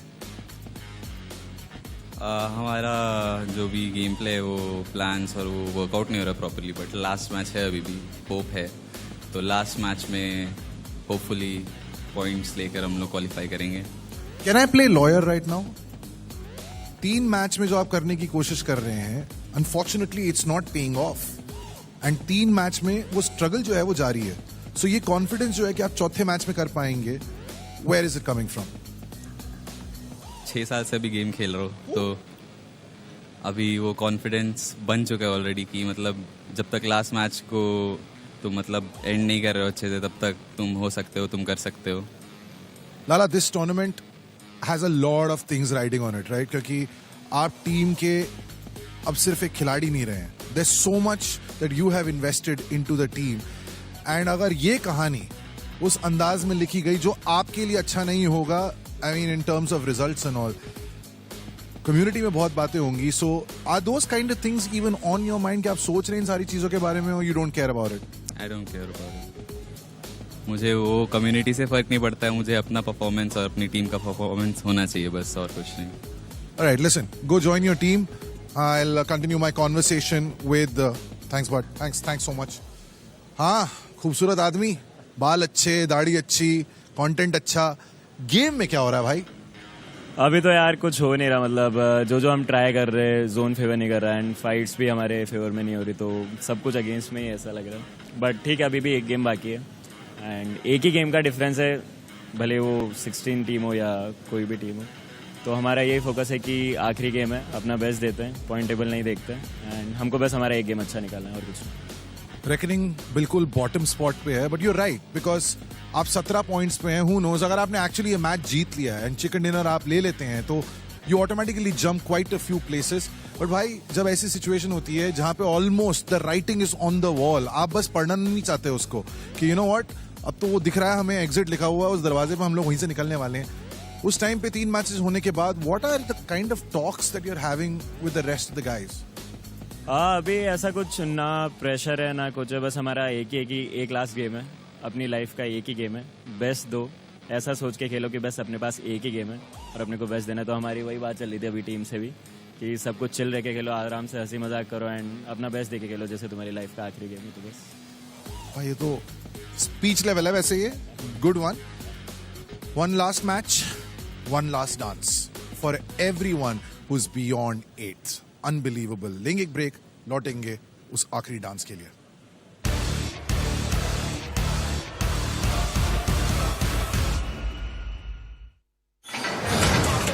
R is for RAM on roids. A 12 gigabyte ramped up, run on all engines, upgraded, and a world resigned to 8 gig.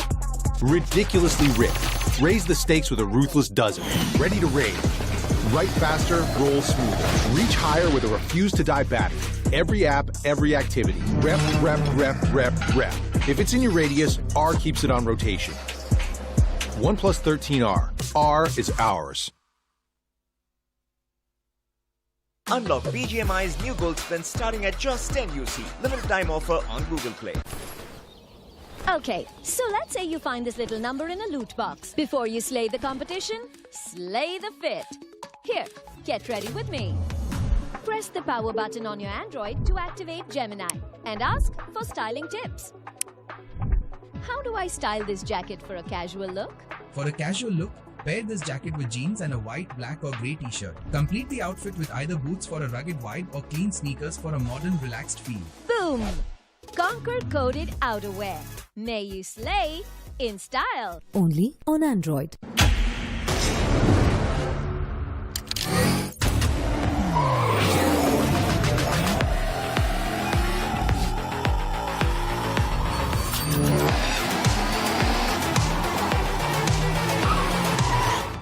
TVS Raider, the wicked ride.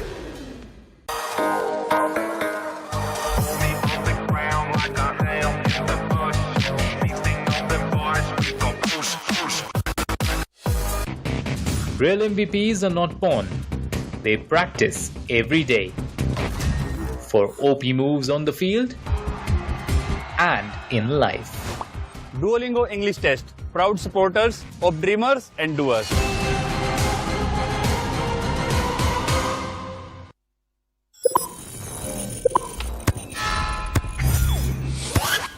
Red Bull gives you wings. Unlock BGMI's new gold spin starting at just 10 UC. Limited time offer on Google Play.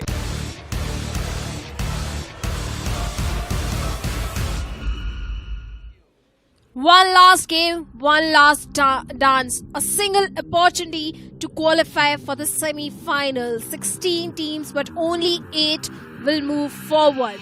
8 will go back home. The last Erangel is the only hope for teams like Mad Kings and 4TR. Joining me on the desk for the next one is going to be Scared Yet. And Scared, what are you expecting in the next one? To be honest, now I'm not expecting any kind of change up in the top 8 itself. I think so it's going to remain the same. The only team that can actually do something would be Sinewy Esports. I think so that's one team that can eventually surprise us because they are just as close to the top 8 as my Los Hermanos is. Like, they're literally at the cutoff. So it totally depends on the amount of points that team will score. Until and unless 4TR pulls out a miraculous game, I don't think so that's happening. Let's see. Anything can happen. You never know. Reckoning Esports. It all comes down to how much advantage you want to take of the power play, but sometimes it comes with the risk. If you get eliminated, whatever chance you had to earn points in that game are no longer there. So if you really want to take advantage of power play, you have to be very careful. Z-God, yes, he's confident that he can qualify. He can be the top 8. Look at the Esports. Yes, my friend, even our hearts are also beating very fast because that's how intense the last game of Erangel is going to be. Here's the thing, right? I think the vibes are actually looking pretty good right now for Sinewy Esports as compared to what was happening in the week 2 and week 3 when we did not even see the synergy. We were not really even seeing the players being happy on the stage itself, right? So if we're comparing it to that, right now Sinewy Esports look really good, really solid. Just like the Nyx and Sinistra set, ladies and gentlemen, which you can spin and unlock starting at only 10 UC. Make sure you do check it out. I'm bringing everything back to that same conversation now. Even TWOB, this team was not getting any kinds of points. They are at the verge of qualification. If you notice, all the bottom teams of the league stage of Master Series are actually performing good. Speaking about Phoenix Esports, TWOB, Marcos Gaming, they're actually having a decent run. They still have a very solid fighting chance to qualify for the next stage.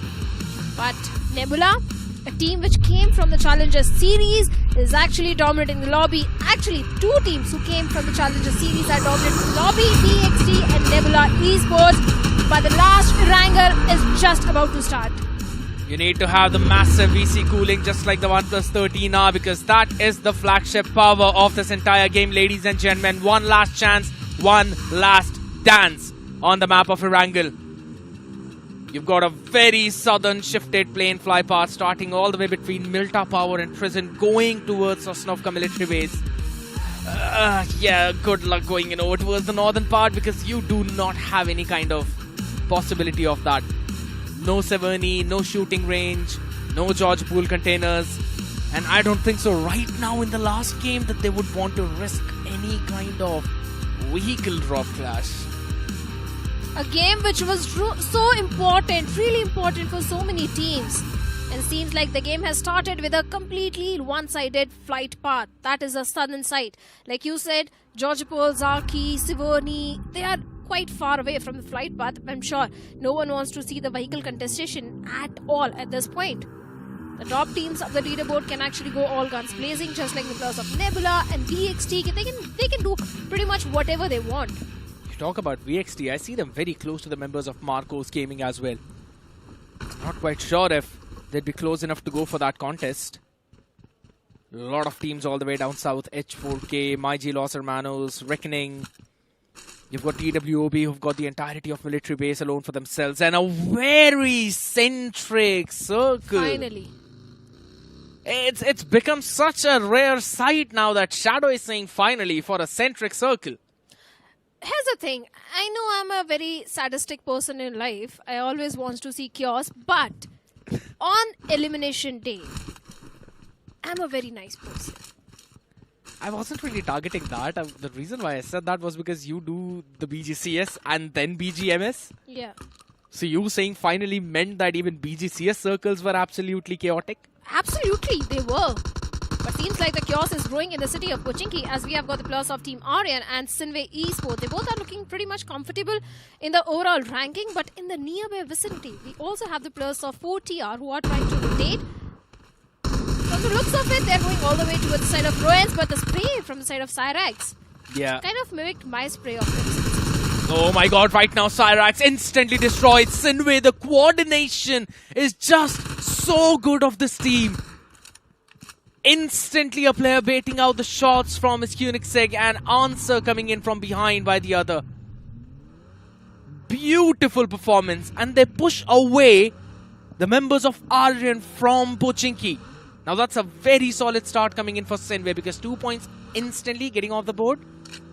That means they're going to move towards 29. If you get 30 points, that means you have crossed the safety barrier. Sinewy Esports actually came as a surprise in the Challenger series as well, because no one was aware about Sinewy Esports that they will be dominating the lobby with such a great force. They are the dark horses in the Master series as well, because look at the leaderboard. They are at third spot with 29 points. Yeah. Consistency is the other name of Sinewy Esports, because this team was consistent throughout the Challenger series. Even on the last day, they were super consistent. And now also, if you notice, sitting on the third one, but Mad Kings, consistency was also anticipated from their side. Just 9 points in 3 games.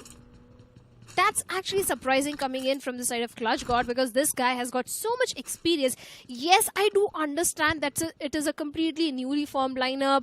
Few days before the Master Series started, they formed this lineup. The synergy issues are going to be there. But it's been 3 weeks, kid. Exactly. That's also what I wanted to say, right? Like, I can't really stand up with that argument anymore now if there's anyone who's ready to debate onto me with that one. Because you have been playing with the exact same lineup for the past 20 days. That's almost a month. And now you can count a few days of September as well. I mean, I think so that's enough time to build up the synergy, considering all the players are veteran players. None of them are new. Here's the thing, when you are playing for the qualification and so much pressure is there, performing at LAN, building synergy at LAN, itself becomes a bit challenging for a few of the teams. Yes, I understand you will bring up the example of 4TR, that this is also a newly formed lineup, but they are sitting on the 11th. Double the points of Mad Kings, yes, I do agree, but... I was gonna give the example of TWOB, but okay. TWOB, yes, but Bukar, Avi, I don't know, man. They were also on the struggling side. Exactly. It's just the playoffs where they are performing good. That is my whole point. All the newly formed lineups were actually struggling.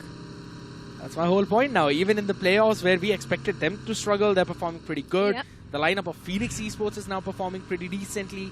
If you really compare it with their performance back in the group stages itself, the league week, none of that was good. Right now, Nebula, they want to try and strike them down. Moving up close and personal, chasing them, and I don't think so. That's a pretty good idea. Phoenix Esports, they've gotten out of the vehicle. Phoenix himself up Nebula right now. They might be on the struggling end as the receive is there. Kratos, the first man to fall. Seems like he's not going to stay alive anymore as Justin answers back. Phoenix falling, and that is a fantastic answer. instantly pushing back the members of Nebula. They wanted to target them down, but this ain't was Sister Esports. This is Phoenix, and they always rise through their ashes. A team which was at the bottom of the leaderboard in the league stage in the Master Series, taking directly head-on a fight with a team who was the table toppers in the Challenger Series. Nebula was so strong, but seems like 2+ remaining, and Phoenix Esports, they are on a chase. But Phoenix Esports, they also needs to be a bit careful. Yes, Jatin, the vehicle runover was able to deal with the 3 finishes. So that means 6 points secured pretty easily. But look at that. This is what worries me. A third party coming in from the side of VXT. Yeah, exactly. Got to be pretty careful and aware about the fact that VXT always like to drop around Yasnaya Polyana. They haven't really been playing against the squad because it's the BGCS and BGMS difference. But this lineup is the one which everybody is aware about. The one that lifted 2 official trophies in a single calendar year. And then they eventually vanished after that time. So they're still working for their resurgence, but nowhere close to their former glory. The Master Series stage could be the stage where they rise again. And that is what they are aiming for. But for now, they're sitting on the 6th spot with 26 points. Average points is definitely required from the side of Versatile as well. Thank God friendly fire doesn't work in the game. Otherwise, VXT, they would have been reduced to 3-man army. Have you ever tried doing a vehicle runover on your own teammates? Sometimes you do get knocked out. That actually works. I've done... If you do all the crazy things while playing BGMI, you'll know this. I've basically run my vehicle in the red zone itself. And then the bomb detonated on the vehicle. All 4 of us eventually were... That happened to everyone. ...destroyed in the game. Secondly, we had this one friend of mine who would always threaten all of us that he's going to blast the raid. And then one day he forgot to cancel it, and eventually everyone fell down out there. So yeah, we do eventually end up facing those kinds of things right now. VXT, they are facing the knocks out there. Holy smokes, what has happened to Phoenix Esports? They're taking everyone down head on. And Jatin destroys VXT. Weren't the players of VXT a few minutes back chasing down the players of Phoenix Esports? Seems like the tables have turned. The hunters got hunted. What? Give enough time to the players of Phoenix Esports to go for a reset, and this is what they do. 7 finishes already and few in the power play. But looking at the circle, from the very start, I knew this can be a hybrid circle all the way towards the side of military base bridge. That is going to keep all the IGLs on their toes. But for now, look at the esports smoker. Out in the open. Instant knock and confirmation secured by BS. Shadow, VXT is not in the comfortable spot where they are eliminated. I know. That is just 26 points. Their qualification depends on how good or bad the players of Likita, Marcos Gaming, LHS perform. And Likita are being destroyed right now. It's only on to Starboy. He has to get at least 2 finishes here, right now. But he will be stopped from doing anything. Just one nade from Z-God puts him in a box and sends him back home. And that is absolutely massive. As 4TR, again, they've already got 4 finishes right now. And this team can also make a big leap. If 4TR actually gets 5-6 points more, and VS and LHS, they maintain the consistency, VXT will not be in the top 8. I think so. They're not going to be in the top 8 either ways. I don't know, man. Fingers crossed. All the fans of VXT are hoping that they make it to the grand finals. In the very last game, Shadow. That too by Phoenix Esports. A team that was on the 24th spot for 3 weeks. You know what? If VXT doesn't make it to the top 8, this is going to be a week of shocking events. Versus Stuffers, then Cincinnati Kids. I really hope VXT make it to the grand finals because of the performance which they delivered in the previous 2 games, especially the first Erangel and of course the Challenger Series run which they had. Right now, I'm just looking at the finish feed as well, and Phoenix Esports are running down the members of Marcos Gaming. Marcos Gaming are on 20 points. Yeah. They need at least 10 points to basically get that confirmation of them moving in. I'm not quite sure if they'll be allowed to get that. Phoenix Esports are just looking a very different beast in this lobby right now. They're the table toppers. 40 points. We're talking about a cutoff that's probably going to reach 30. And this team is already 10 points ahead of that.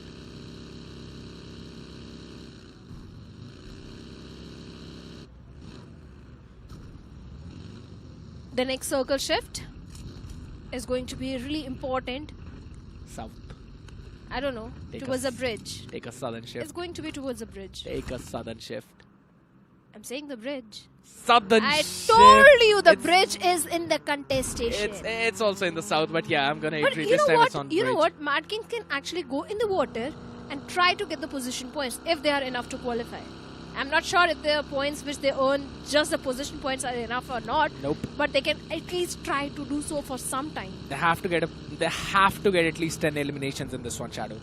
They did not get anything in the power play, so they have to get 10 elims, bare minimum. Combine it with the 10 points that you'll get from the chicken dinner, and only then that's going to happen. But hold on right now. 40R. Seems like their Cinderella run is being stopped by the members of Phoenix. Phoenix have decided to shut down the hopes and dreams of every team that is below the 8th position. 40R was looking prime for that. They were looking unstoppable. They were taking the fights. They eliminated Likita Esports, and now they are tugging their tails. They are running away. Where was this Phoenix Esports all throughout the 3 weeks? Were they saving everything just for the playoffs? Because Jatin gets a knock on to Z-God as well. So that means 40R is left with only one last member. What is Phoenix Esports doing? They are raining death and destruction everywhere. Going and hunting down teams one after the other. Oh my god, they're still going to try and hunt down Pain is live. He's got the nade being cooked up right now, so Goten has got to be careful. And I love the fact how he moved to the other part of the warehouse where also Ash is coming in. And now they're creating a crossfire. They just want to get this one man down as well as the nade goes in far too wide out in the open as Ash. Or rather Archit. He's gonna get confirmed. Goten, up close, personal, outside of the warehouse where the fight is. And the confirmation will flow. Phoenix eliminate 40R, who had 5 eliminations in this game at the 22-point mark at 10th spot. They get eliminated. Shadow Likita Esports was taken down after the power play. They do not have any kind of bonus points right now. Marcos Gaming are still in the game at 20 points with all the 3 players alive. VXT 26 points. If Marcos gets 6-7 points extra, VXT, they are still in the danger zone. At this point, I think so. It's also Maiji Los Hermanos. Here's the thing. Looking at all the teams that are below the 8th position, only Marcos Gaming can actually make their move. So it's going to be either Maiji Los Hermanos, Victorus Sumis, or the eliminated team Versatile. The circle shift is going to be massive now. No. The bridge goes out of contestation. Just a small patch of the Northern Island still in it. And that's also the ferries or the ferry pier. Everything else down south. This could be one of the best game for Mad Kings. H4K being eliminated. Confirmed that they will not be a part of BGMS anymore, ladies and gentlemen. Maiji Los Hermanos as well. Some players falling down on the blue. And that could be a big problem for them. But the biggest one is going to still stand on this bridge. On a normal day, the sadistic Shadow would have been happy on cloud nine after seeing this circle shift. But today, this circle worries me a lot. It should. FS Esports still on the bridge. Roman being knocked out. VS, they're still trying to cross over the bridge. FS can actually... God. Oh no. Prayers are That's Kamaljit. I mean, the prayers are actually doing its job. The circle is still on Mad Kings. Yeah. What if Mad Kings actually get a chicken dinner? They've got to have at least 10 to 15 elimination points, Shadow. That's the big problem. That's the They problem. did not get any major points in the previous one. Right now, though, Oh, Phoenix no. Esports, they're hunting down another team. And this is Marcos Gaming. They've just decided to find everyone and take them down. They still want to hunt all of them. The snake should flow in with that confirmation on the Nordi as well. Yeah, he's going to fall down. Goten is still alive. He's cooking. He's cooking. He's cooking big right now, but this one is an overcooked dish. Not really going to help his team out. It's absolutely fine, but still. Marcos Gaming! Bad OP! Losing his life, and now it's only Gyro who remains. Goten knows his position. The Molly's going to flush him out on one place. He's got the S12 cap in his hands up close and personal. The fight is, but he can't take it from two directions. Arren eliminated. Marcos Gaming eliminated. Some names that we never imagined will not be joining us for the semi-finals. All the teams who are in the danger zone have been eliminated by Phoenix Esports single-handedly. Marcos Gaming, 4TR, Team Versatile. It was an important game for them. Oh my Phoenix goodness. Esports are on a hunt and saw the players of VS as well, as two of the players of Mighty have been taken down from the moving vehicle. The third one, Rexboy, also goes down. Actually, it is Sinewy Esports on the verge of elimination. And these 6 points are actually going to help the players of VS, because now they are sitting on the 5th spot with 30 points. We should be happy. I don't think so there's going to be any kind of problem. Victor is Sumus as well. Super happy about where they are sitting. 25 was what we thought cutoff is going to look like. It's only Mad Kings who can now make things differ. If you look at it, Mad Kings are sitting with 10 points. If they get a chicken dinner, that means 10 extra points, 20 points, and 5 finishes or 6 finishes. They don't need 10 finish points. Just 6 will do the job. VXT, they are still in the danger zone. They And so absolutely are are. LHS. The thing is that LHS have still got 2 players standing, and they've got Vishu of TWOB up close to them. And LHS will be the ones who will be defending the compounds. So I think so that's actually going to help them. Phoenix as well, they're going to survive, eliminating Ninja out there in the open. Goten is going to make sure that he eventually hops into the water. Apollo finally catching that last strangler of Nebula. Will eventually push him out. So now the teams will also get possession points. That means LHS is already getting 2 placement points from here if they get eliminated right now. That means 26 points. Bare minimum they are getting. Bare minimum. So that means VXT will be on the 8th spot. And VXT's qualification depends on how good or bad Mad Kings perform. It's the Either prayers. VXT or Mad Kings. We've been discussing about VXT Mad Kings, but we haven't really focused a lot on FS right now because they've cleared out the entirety of the southeastern fray. 9 total points is where they are. I know, but if you really think about it, if you try and do the math about the number of players that are remaining, Mathematically, it's possible. they're just 2 points behind Mad Kings. They just need 2 more extra eliminations if you really think of it. Yeah. And I think so the rotation that they're going in, they will fight against the members of Mad Kings. That's the first fight they will take. But you know what? The way Phoenix Esports is having their run in this Erangel, I think Phoenix Esports are actually going to go up against the players of Mad Kings and FS and everyone else in the lobby. Yeah, right now, the only thing is that they're going to be on the shorelines. Apollo. That's why we're not seeing any fight.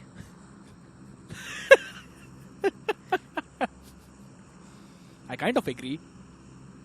Because it's Phoenix Esports who are hunting down every other team out in the open though. But there's also always Victor Sumus.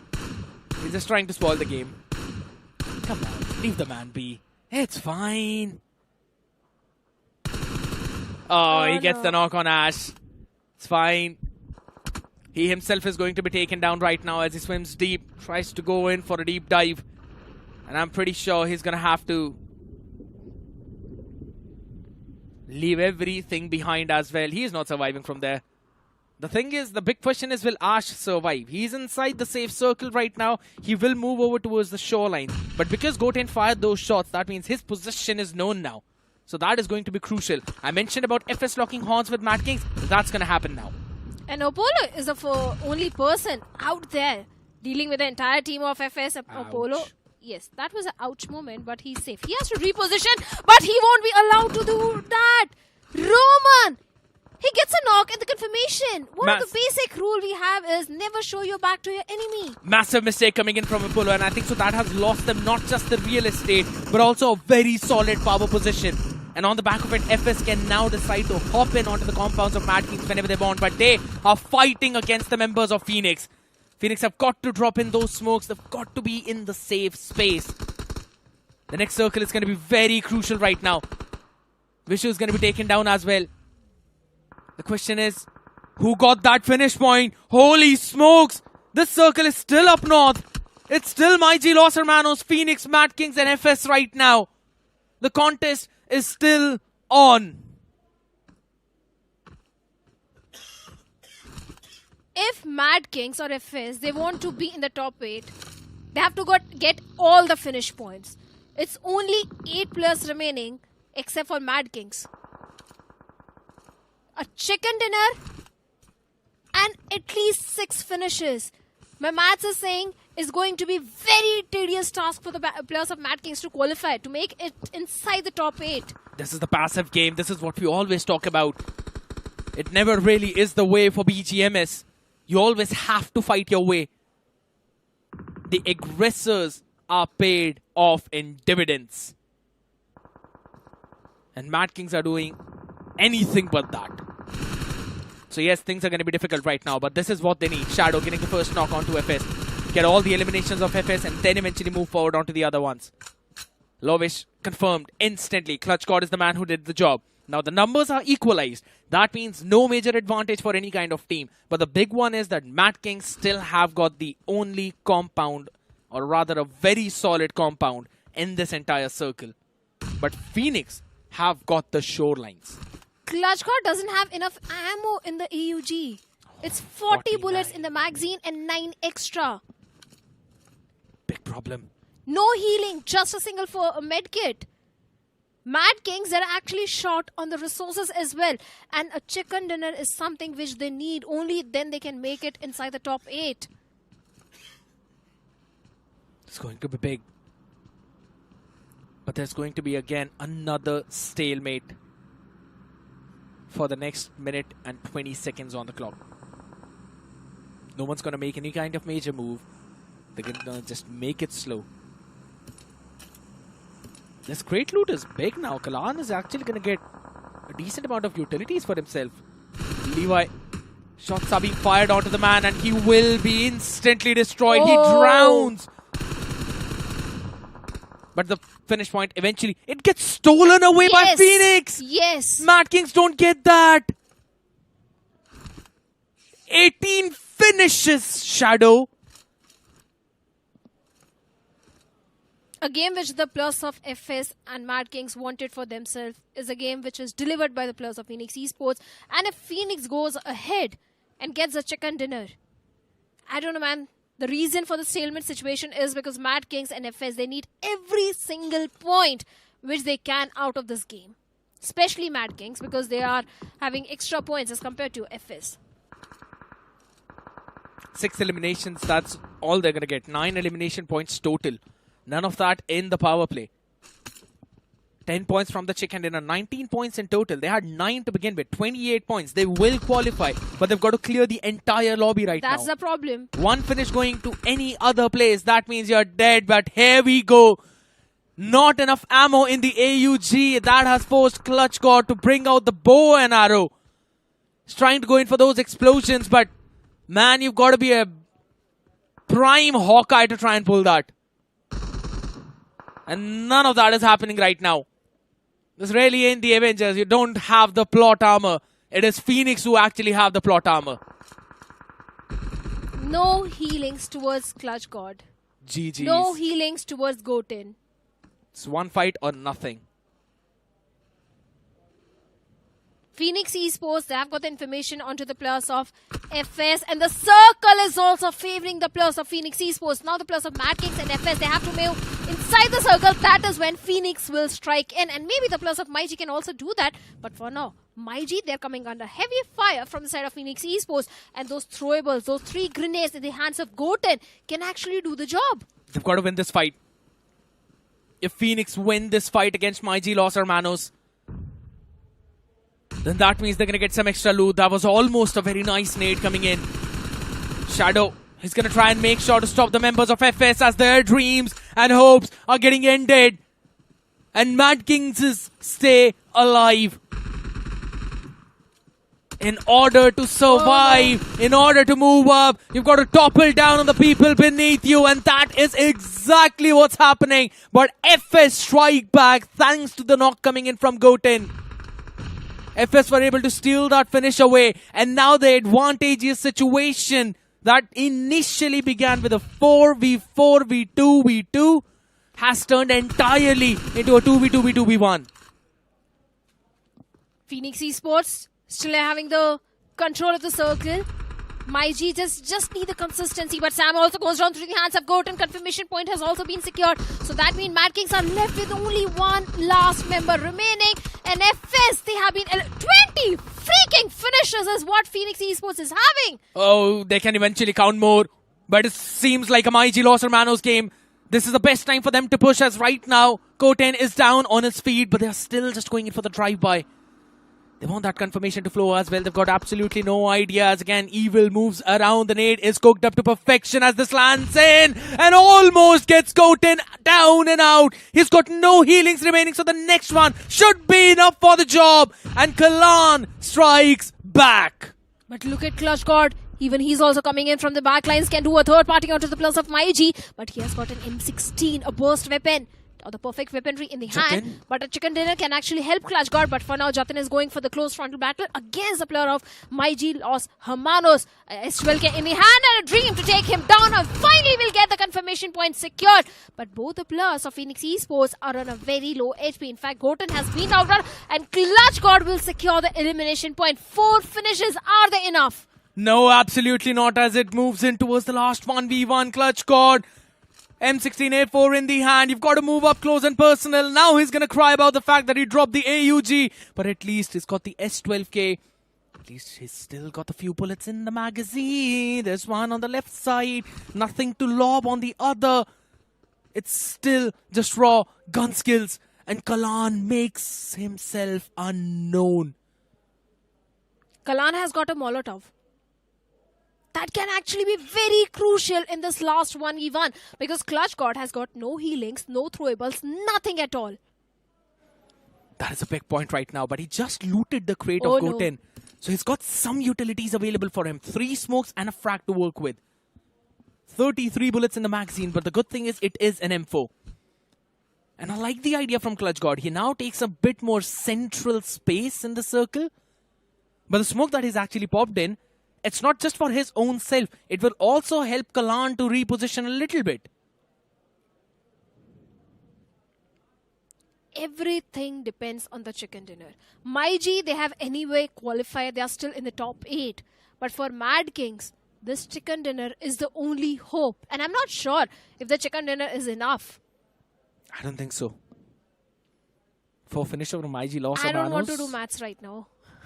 Let me just see the finishes. 4 finishes coming in already. Don't be a spoiler, please. You catch this one. That's going to be 5 finishes, 10 points, 15. And you eventually count out the total 9 points that they already had. 24. I just hate you and Necro, by the way. 24. They are still 2 points behind. Shadow, I think so. They've already lost the window out here. But maybe if they had a couple of finishes in the power play, maybe that can help. Maybe it can propel them to at least equal the number that Versatile had. That could be a possibility. Blue is going to force Kalan to move.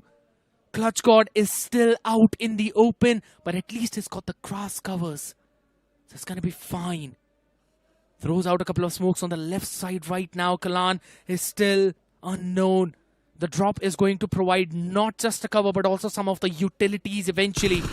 The armors that he can eventually steal, the level 3 ones. Hold on. It's already looted. Oh, finally. Oh my God. This guy has got a big weaponry. This is what he wanted from a very long time. A level 3 armor and a perfect weaponry in the hand. Few smokes being deployed. The soft cover is there. And finally Kalan comes up and he already clutch got goes for the duel. He goes on, tries to move up, takes him down as well. 7 bullets in the magazine. Can he pull it up? It is Kalan to steal it away.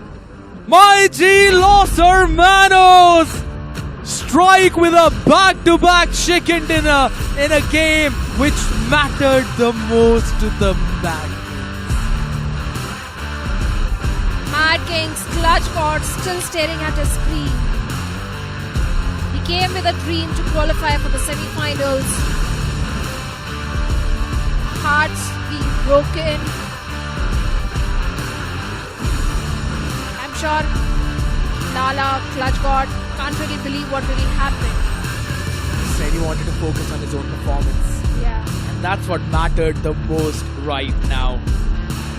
But it's Kalan to deliver it from the other end. My G Los Hermanos, what a way to end things in the playoffs.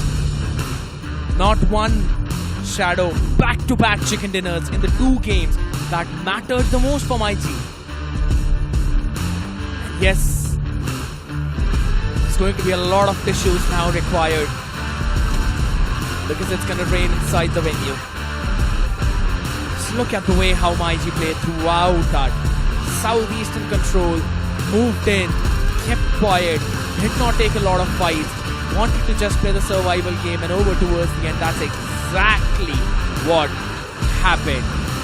Impeccable performances coming in, some heartbreaks as well, ladies and gentlemen. A lot of things to be dived into, all of that after this short break.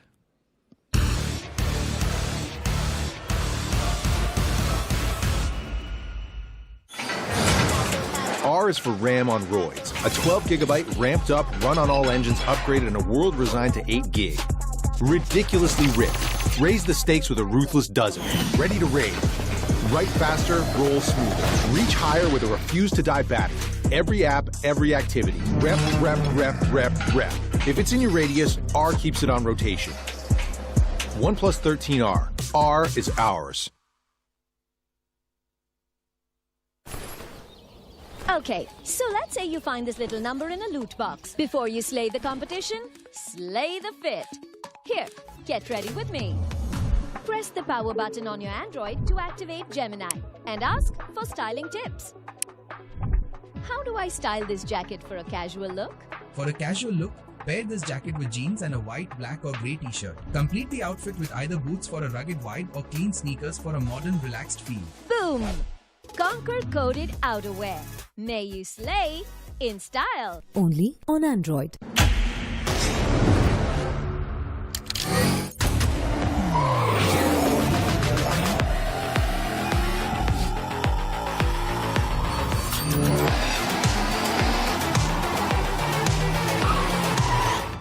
TVS Raider, the wicked ride.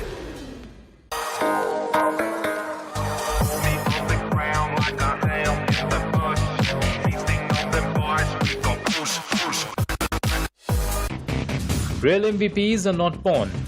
They practice every day for OP moves on the field and in life. Duolingo English Test, proud supporters of dreamers and doers.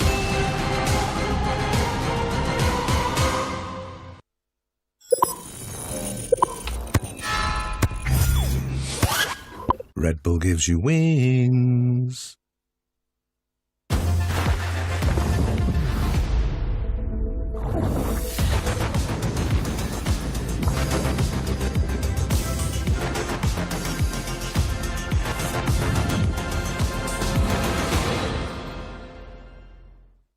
Unlock BGMI's new gold spin starting at just 10 UC. Limited time offer on Google Play.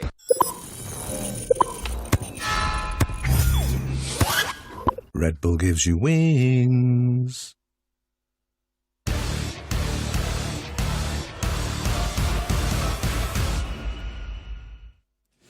Boss किसने सोचा था that ये playoffs जो हैं वो हमारे emotions के साथ ऐसे खेलेंगे. आखिरी मैच और ये समझ नहीं आ रहा था कि कौन सी टीम्स जो है वो क्वालिफाई कर जाएंगी. It pretty much came to the last individual battle. उस पे आएंगे थोड़ी देर में, लेकिन let's talk to a team जो शायद भूल गई थी कि उन्हें लीग फेज में परफॉर्म करना था, क्योंकि अगर ऐसे परफॉर्म ये करते लीग फेज में तो ये नौबत ही नहीं आती कि इनके साथ प्लेऑफ्स में हमें बात भी करनी पड़ती.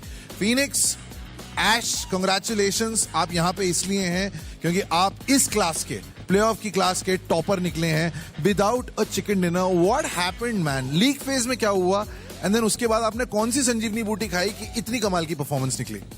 लीग फेज में मतलब स्टार्टिंग में ही हमारा थोड़ा डाउन चला गया था. देन रोस्टर चेंजेस किए एंड मतलब ऑलरेडी बहुत नीचे चले गए थे. आई थिंक 1.5 वीक के बाद तो हमारा एक ही गोल था कि हम ट्राई कर रहे थे ऑब्वियसली टॉप 12 जाएं, बट हर एक मैच मतलब वेस्ट नहीं जाना चाहिए. हर एक मैच में कोई प्रोडक्टिव हो, हम कुछ सीखें. एंड ऑब्वियसली न्यू जोन में हटा है तो बहुत कुछ सीखने को हमें मिला. एंड बेसिकली यही था कि प्रोडक्टिव हो सारे मैचेस एंड यहाँ प्ले ऑफ या सेमी जिसमें भी जाएं उसमें काम आए. Alright, walk us through, क्योंकि बहुत सारी टीम्स हैं who would have probably looked at it and said कि you know what, Phoenix, we're not going to count them in. लेकिन बिना चिकन डिनर के how do you pull this off कि हर match में परफॉर्मेंस इतनी शानदार, इतनी कंसिस्टेंट दैट आप नंबर 1 स्पॉट पे खत्म कर रहे हैं प्लेऑफ्स? मतलब आज का जैसे 4 मैचेस वाले फॉर्मेट में हमारा यही गोल था कि चिकन ऑब्वियसली ट्राई करना है, बट सबसे इंपॉर्टेंट है कंसिस्टेंट रहना एंड डर के नहीं खेलना बिल्कुल भी. क्या लग रहा है आपको, कोई ऐसी एक टीम जिसके साथ आपका बार बार शोडाउन हो रहा था, जिनसे आप शायद बचना भी चाहते थे but you also wanted to take them on? आज मोस्टली तो नेबुला के साथ ही हुआ है. आई थिंक एरेंगल में दोनों गेम फर्स्ट फाइट उनके साथ ही हुई है एंड दोनों हम ही जीते हैं. Alright Ash, thank you so much. Alright, and I think अब वो घड़ी आ चुकी है वेयर ऑल दीज टीम्स, कुछ टीम्स को ऑब्वियसली अंदाजा होगा दैट वो क्वालिफाई कर चुके हैं because of the way they performed in the previous matches. लेकिन अब वो कौन सी टीम्स हैं जो एलिमिनेट हो रही हैं और वो कौन सी टीम्स हैं जो जा रही हैं सेमीफाइनल्स में? सो एक टीम उनका मैं नाम ले चुका हूं, फिनिक्स. दूसरी टीम जो जा रही है to the semifinals, Los Hermanos. TWOB becomes the third. Of course, आदि भाई की टीम चैलेंजर्स खेल के नंबर 1 पे पहुंच के अब वो यहां पहुंचे प्लेऑफ्स में. आदि, कंग्रेचुलेशंस आपको और आपकी टीम नेबुला ई स्पोर्ट्स को. देन मेरा दूसरा भाई, मेरा बम्बई का भाई, खड़ा हो जाए यार. ऑफ कोर्स विक्टर सुमस, ओएस की team. That is another team that goes into the semifinals. AX, where are you guys? खड़े हो जाओ यार. There is AX because they're also going to the semi-finals. Obviously, you can see them on camera. Then एक और team जो Challengers का रास्ता लेके आई, रेक्स बॉय की टीम, मोक्ष की team, Sinewy Esports also becomes a qualifier in the semi-finals. And last but not the least, pretty much it came down to the last spot in the playoffs. और वो battle हमें देखने को मिली कालन और clutch God के बीच में.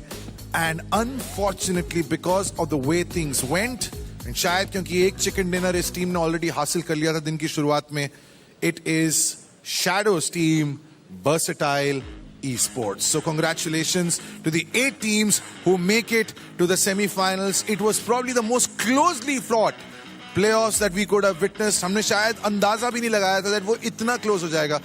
But in the end, these are the 8 teams that kept their head above the ground और वो प्रेशर जो है सोख के इन्होंने अपनी जगह बनाई है सेमीफाइनल्स में. Unbelievable. Let's go to the studios जहां जॉनी कर रहा है हमारा इंतजार. Some teams are flying higher than they've ever flown, while some, yes, just trying to keep their boat afloat. Shadow down to the last fight. And then we finally found out who our top 8 are going to be. And the fun fact is, the top 8 teams, the ones on the verge of elimination, were not even fighting there. There was just one team trying to go for the qualification. I think so it's about time that we finally drink up some Bisleri water, ladies and gentlemen, because we've got to calm down. Everyone's got to calm down now. You didn't want spoilers, but Suren was just delivering it out of there. I think you gave the spoiler in the game itself. Don't blame it, Suren. It's always you and Necro. I hate my co-casters because they always do the maths and spoil the fun for me. But I'm happy for all the teams who have qualified. Congratulations to them. I'm sure they're going to deliver the best performance in the semi-finals and then in the grand finals as well. But for the teams who couldn't make it to the semi-finals, I'll only say one thing, that there is no such thing as failure. It's always a learning experience. You learn something and you bounce back much stronger. Absolutely. Now, with all that said and done, ladies and gentlemen, let's have a relook at what happened in the previous game as we have a look at the OnePlus Never Settle moment, because it was one of a kind. We never could have ever imagined Phoenix Esports to be the team that destroys absolutely everyone in the entire lobby, including the members of Meta Ninja as well, over towards the end, lobbing those nades. This was just an absolute beast-like performance. On the Hindi desk, I actually had a conversation with Fixes back in the days when Phoenix started performing really good. And he did mention that whenever you take pressure off the shoulder from the side of Phoenix Esports, they start performing really good. And that is exactly what happened. Phoenix Esports, they knew that no matter what, they are qualifying for the semi-finals. That was the reason they were able to go all YOLO in last match, where few hearts, few dreams are getting fulfilled. Few hearts are also being broken. I'm talking about the players of Mad Kings. But this time the MVP has to be Jatin from the side of Phoenix Esports with 8 finishes and 38% finish contribution.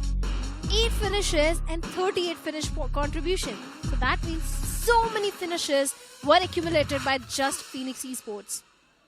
I was trying to do the math and this should be somewhere around 22. Highly possible. This is just madness coming in. A 33-point bomber in just one game.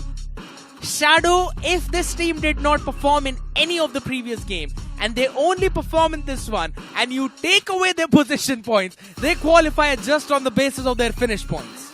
Mad Kings at the start of the match of Erangel had 10 points and VXT were on the 26. They got 10, so I think they are short by 6 to 7 points. Probably. Only just a few points out there, as MyG got the chicken dinner with 15 points for themselves as well. They're very happy about that. VXT, nothing in their hands. H4K, nothing in their hands. Look at the esports, Marcos Gaming. Unfortunate stuff happening for all of these teams all the way down. But ladies and gentlemen, here comes the moment we've been waiting for. It's the leaderboard out there. 58 points in just 4 games. Without a chicken dinner topping the charts, that's going to be Phoenix Esports. 2 chicken dinners toward the side of MyG, so that means consistency was there from the side of MyG Los Hermanos, which we were complaining in the league plays. Let's really hope that TWOB, MyG, Phoenix Esports continue the same domination in the semi-finals as well. Nebula Esports, a team which came from the Challenger Series. Adi, we always say Adi is the kingmaker with 33 points. He's also moving forward in the Masters Series. BXT, also a team which came from the Challenger Series, along with Sinewy Esports, also moving forward. It's only H4K from the Challenger Series who won't be making it to the semi-finals. Only that one team ends up only at 7 total points, along with Reckoning Esports and Meta Ninja, not even crossing the double digits in 4 of these games. Look at the Esports and 4TR are probably going to be pretty sad about what happened to them, because just missing out with 3 points, that is pretty unfortunate. But at the same time, you had the fight in front of you. You had the chance in front of you. You should have grabbed that. But that did not happen, ladies and gentlemen. It was Ash and his boys of Phoenix who eventually got their hands onto that game. And it's not just that one game on which he's eventually got his own hands as well, right? He's also got his hands on something else. I'm going to be talking about that in a second too. But absolutely phenomenal performance coming in. But since we've been constantly talking about all of that, right? Where does this put everyone and everything else? You know, think about that for a second as I quickly scan that QR code for the Swiggy 99 rupees off. Are you going to treat me today with few burgers? Necro just said one beautiful line and I'm going to quote him on that. No, I don't want to listen. I am absolutely broke. I'll rather focus on the 99 finishes. 52 times we got 99 finishes, more than 5,000 total number of finishes. So that means teams were actually going super aggressive. Yep. And speaking about the teams, I'm sure they have realized few mistakes which were made, and few teams, they have rectified all the mistakes which they were making in the league plays. I'm sure semi-finals are going to be super intense now. I'm pretty sure they are going to be intense, because that was the kind of performance which we eventually have, and you only have 2 days for those semi-finals as well, Shadow. You don't really have a lot of time to prepare up for that. Yeah. 4 games you played today. Yes, that's nice. Now you've got 8 games to play around with. Only 2 days remaining, ladies and gentlemen. So that's going to be a big point of discussion. I'm pretty sure Surain would also want to discuss some of the things. So let's send it down to him. I think before we even get to the conversation, कुछ बातें clear कर देते हैं कि 8 टीमों को आज हम अलविदा कह रहे हैं, but that doesn't mean that they aren't the best. क्योंकि ये जो टूर्नामेंट है BGMS सीजन 4, ये इस देश की 48 बेस्ट टीमों को एक मंच पे लेके आया. And as a tournament always brings us the story, तो ये टीमें unfortunately दुर्भाग्यपूर्ण eliminate हो रही हैं and they are not going to progress to the semi-finals. ये जो 8 टीम हैं, उनमें से 2 टीम्स वो मेरे साथ यहाँ पे. I've got of course Roman of FS and I've got Dragon OP of Meta Ninja. Roman, not the kind of result जिसका शायद आपने अंदाजा लगाया होगा. ये मनचाहा रिजल्ट नहीं है, ये अनचाहा रिजल्ट है. But things have gone wrong. I mean, what are your first emotions right now? I know this must be the hardest thing to do, right? Nothing. I'm just null. No words. अगर आप पीछे मुड़ के देखें, just look at the rearview mirror. आपके पास आज मौके थे, but do you think that on the day जब आपने अपनी शायद टीम से expect किया होगा that they'll step up, they couldn't? No, they give their best, man, but it's unlucky and something not going well in us time. Right, clearly disappointment. Roman, but it's fine. And I think आप जैसे जो athletes हैं, वो इस tournament की शोभा और बढ़ाते हैं. And the only thing that I can wish you is all the luck in the world, and hopefully we'll get to see you get the results also from a team like you, and it has been an absolute honor. Thank you, buddy. Thank you so much. Dragon OP, Meta Ninja, I think the one conversation that everybody is having, हम लोग सारे जो अंदर बैठ के देख रहे थे सारे matches, हमारे जो analysts हैं, हमारे जो casters हैं, the one question on everyone's mind was, what is wrong with Meta Ninja? What happened? Actually, we gave a pretty bad gameplay in league stages. We know that, and we worked it out, but it didn't even work also. So we ended up in this playoffs. Here we were having some health issues, and players have changed, so yeah, that ended up here. You know, when you get into the kind of playoffs, the scenario that was created here, obviously pressure is such a real thing, right? And we've seen that in pressure, either you become the diamond or you just crumble like coal. Was it just the pressure that got to your team and your fellow players? No, it's not the pressure. We didn't adapt it so quickly. That's the issue. Right. Thank you so much. Roman, just one last question. Ab yahan se, you're going to go back and you obviously have to restart. Aapko scratch se start karna hoga. What is the way ahead for you and for your team, FS? It's just about the mindset, and we have to work 100% with 100% intent. I think this most of the mistakes we have just done there is just all about the intent. All right. Listen, aapki team to aapke saath rahegi, but guys, once again, I'm just repeating this. You guys are the best that this country has to offer. ये stage ऐसा है, ये मंच ऐसा है. The toughest survive. Unfortunately, not the day for them. Dragon OP, thank you so much, buddy. Roman, thank you. And इसी के साथ, the story of the playoffs come to an end. कुछ चेहरों पे होगी मुस्कान और कुछ चेहरों पे होगी निराशा. But that is life. That is life. We're going to move towards the semi-final. ये 8 टीमें अब जुड़ेंगी उन 8 टीमों के साथ जिन्होंने लीग फेस मास्टर सीरीज का खत्म किया था 5वें पायदान से लेके 12वें पायदान पर. अगर प्लेऑफ्स एक टीजर है तो सोचो फिल्म कैसी होगी. We'll see you tomorrow at 5 BGMS season 4 पर.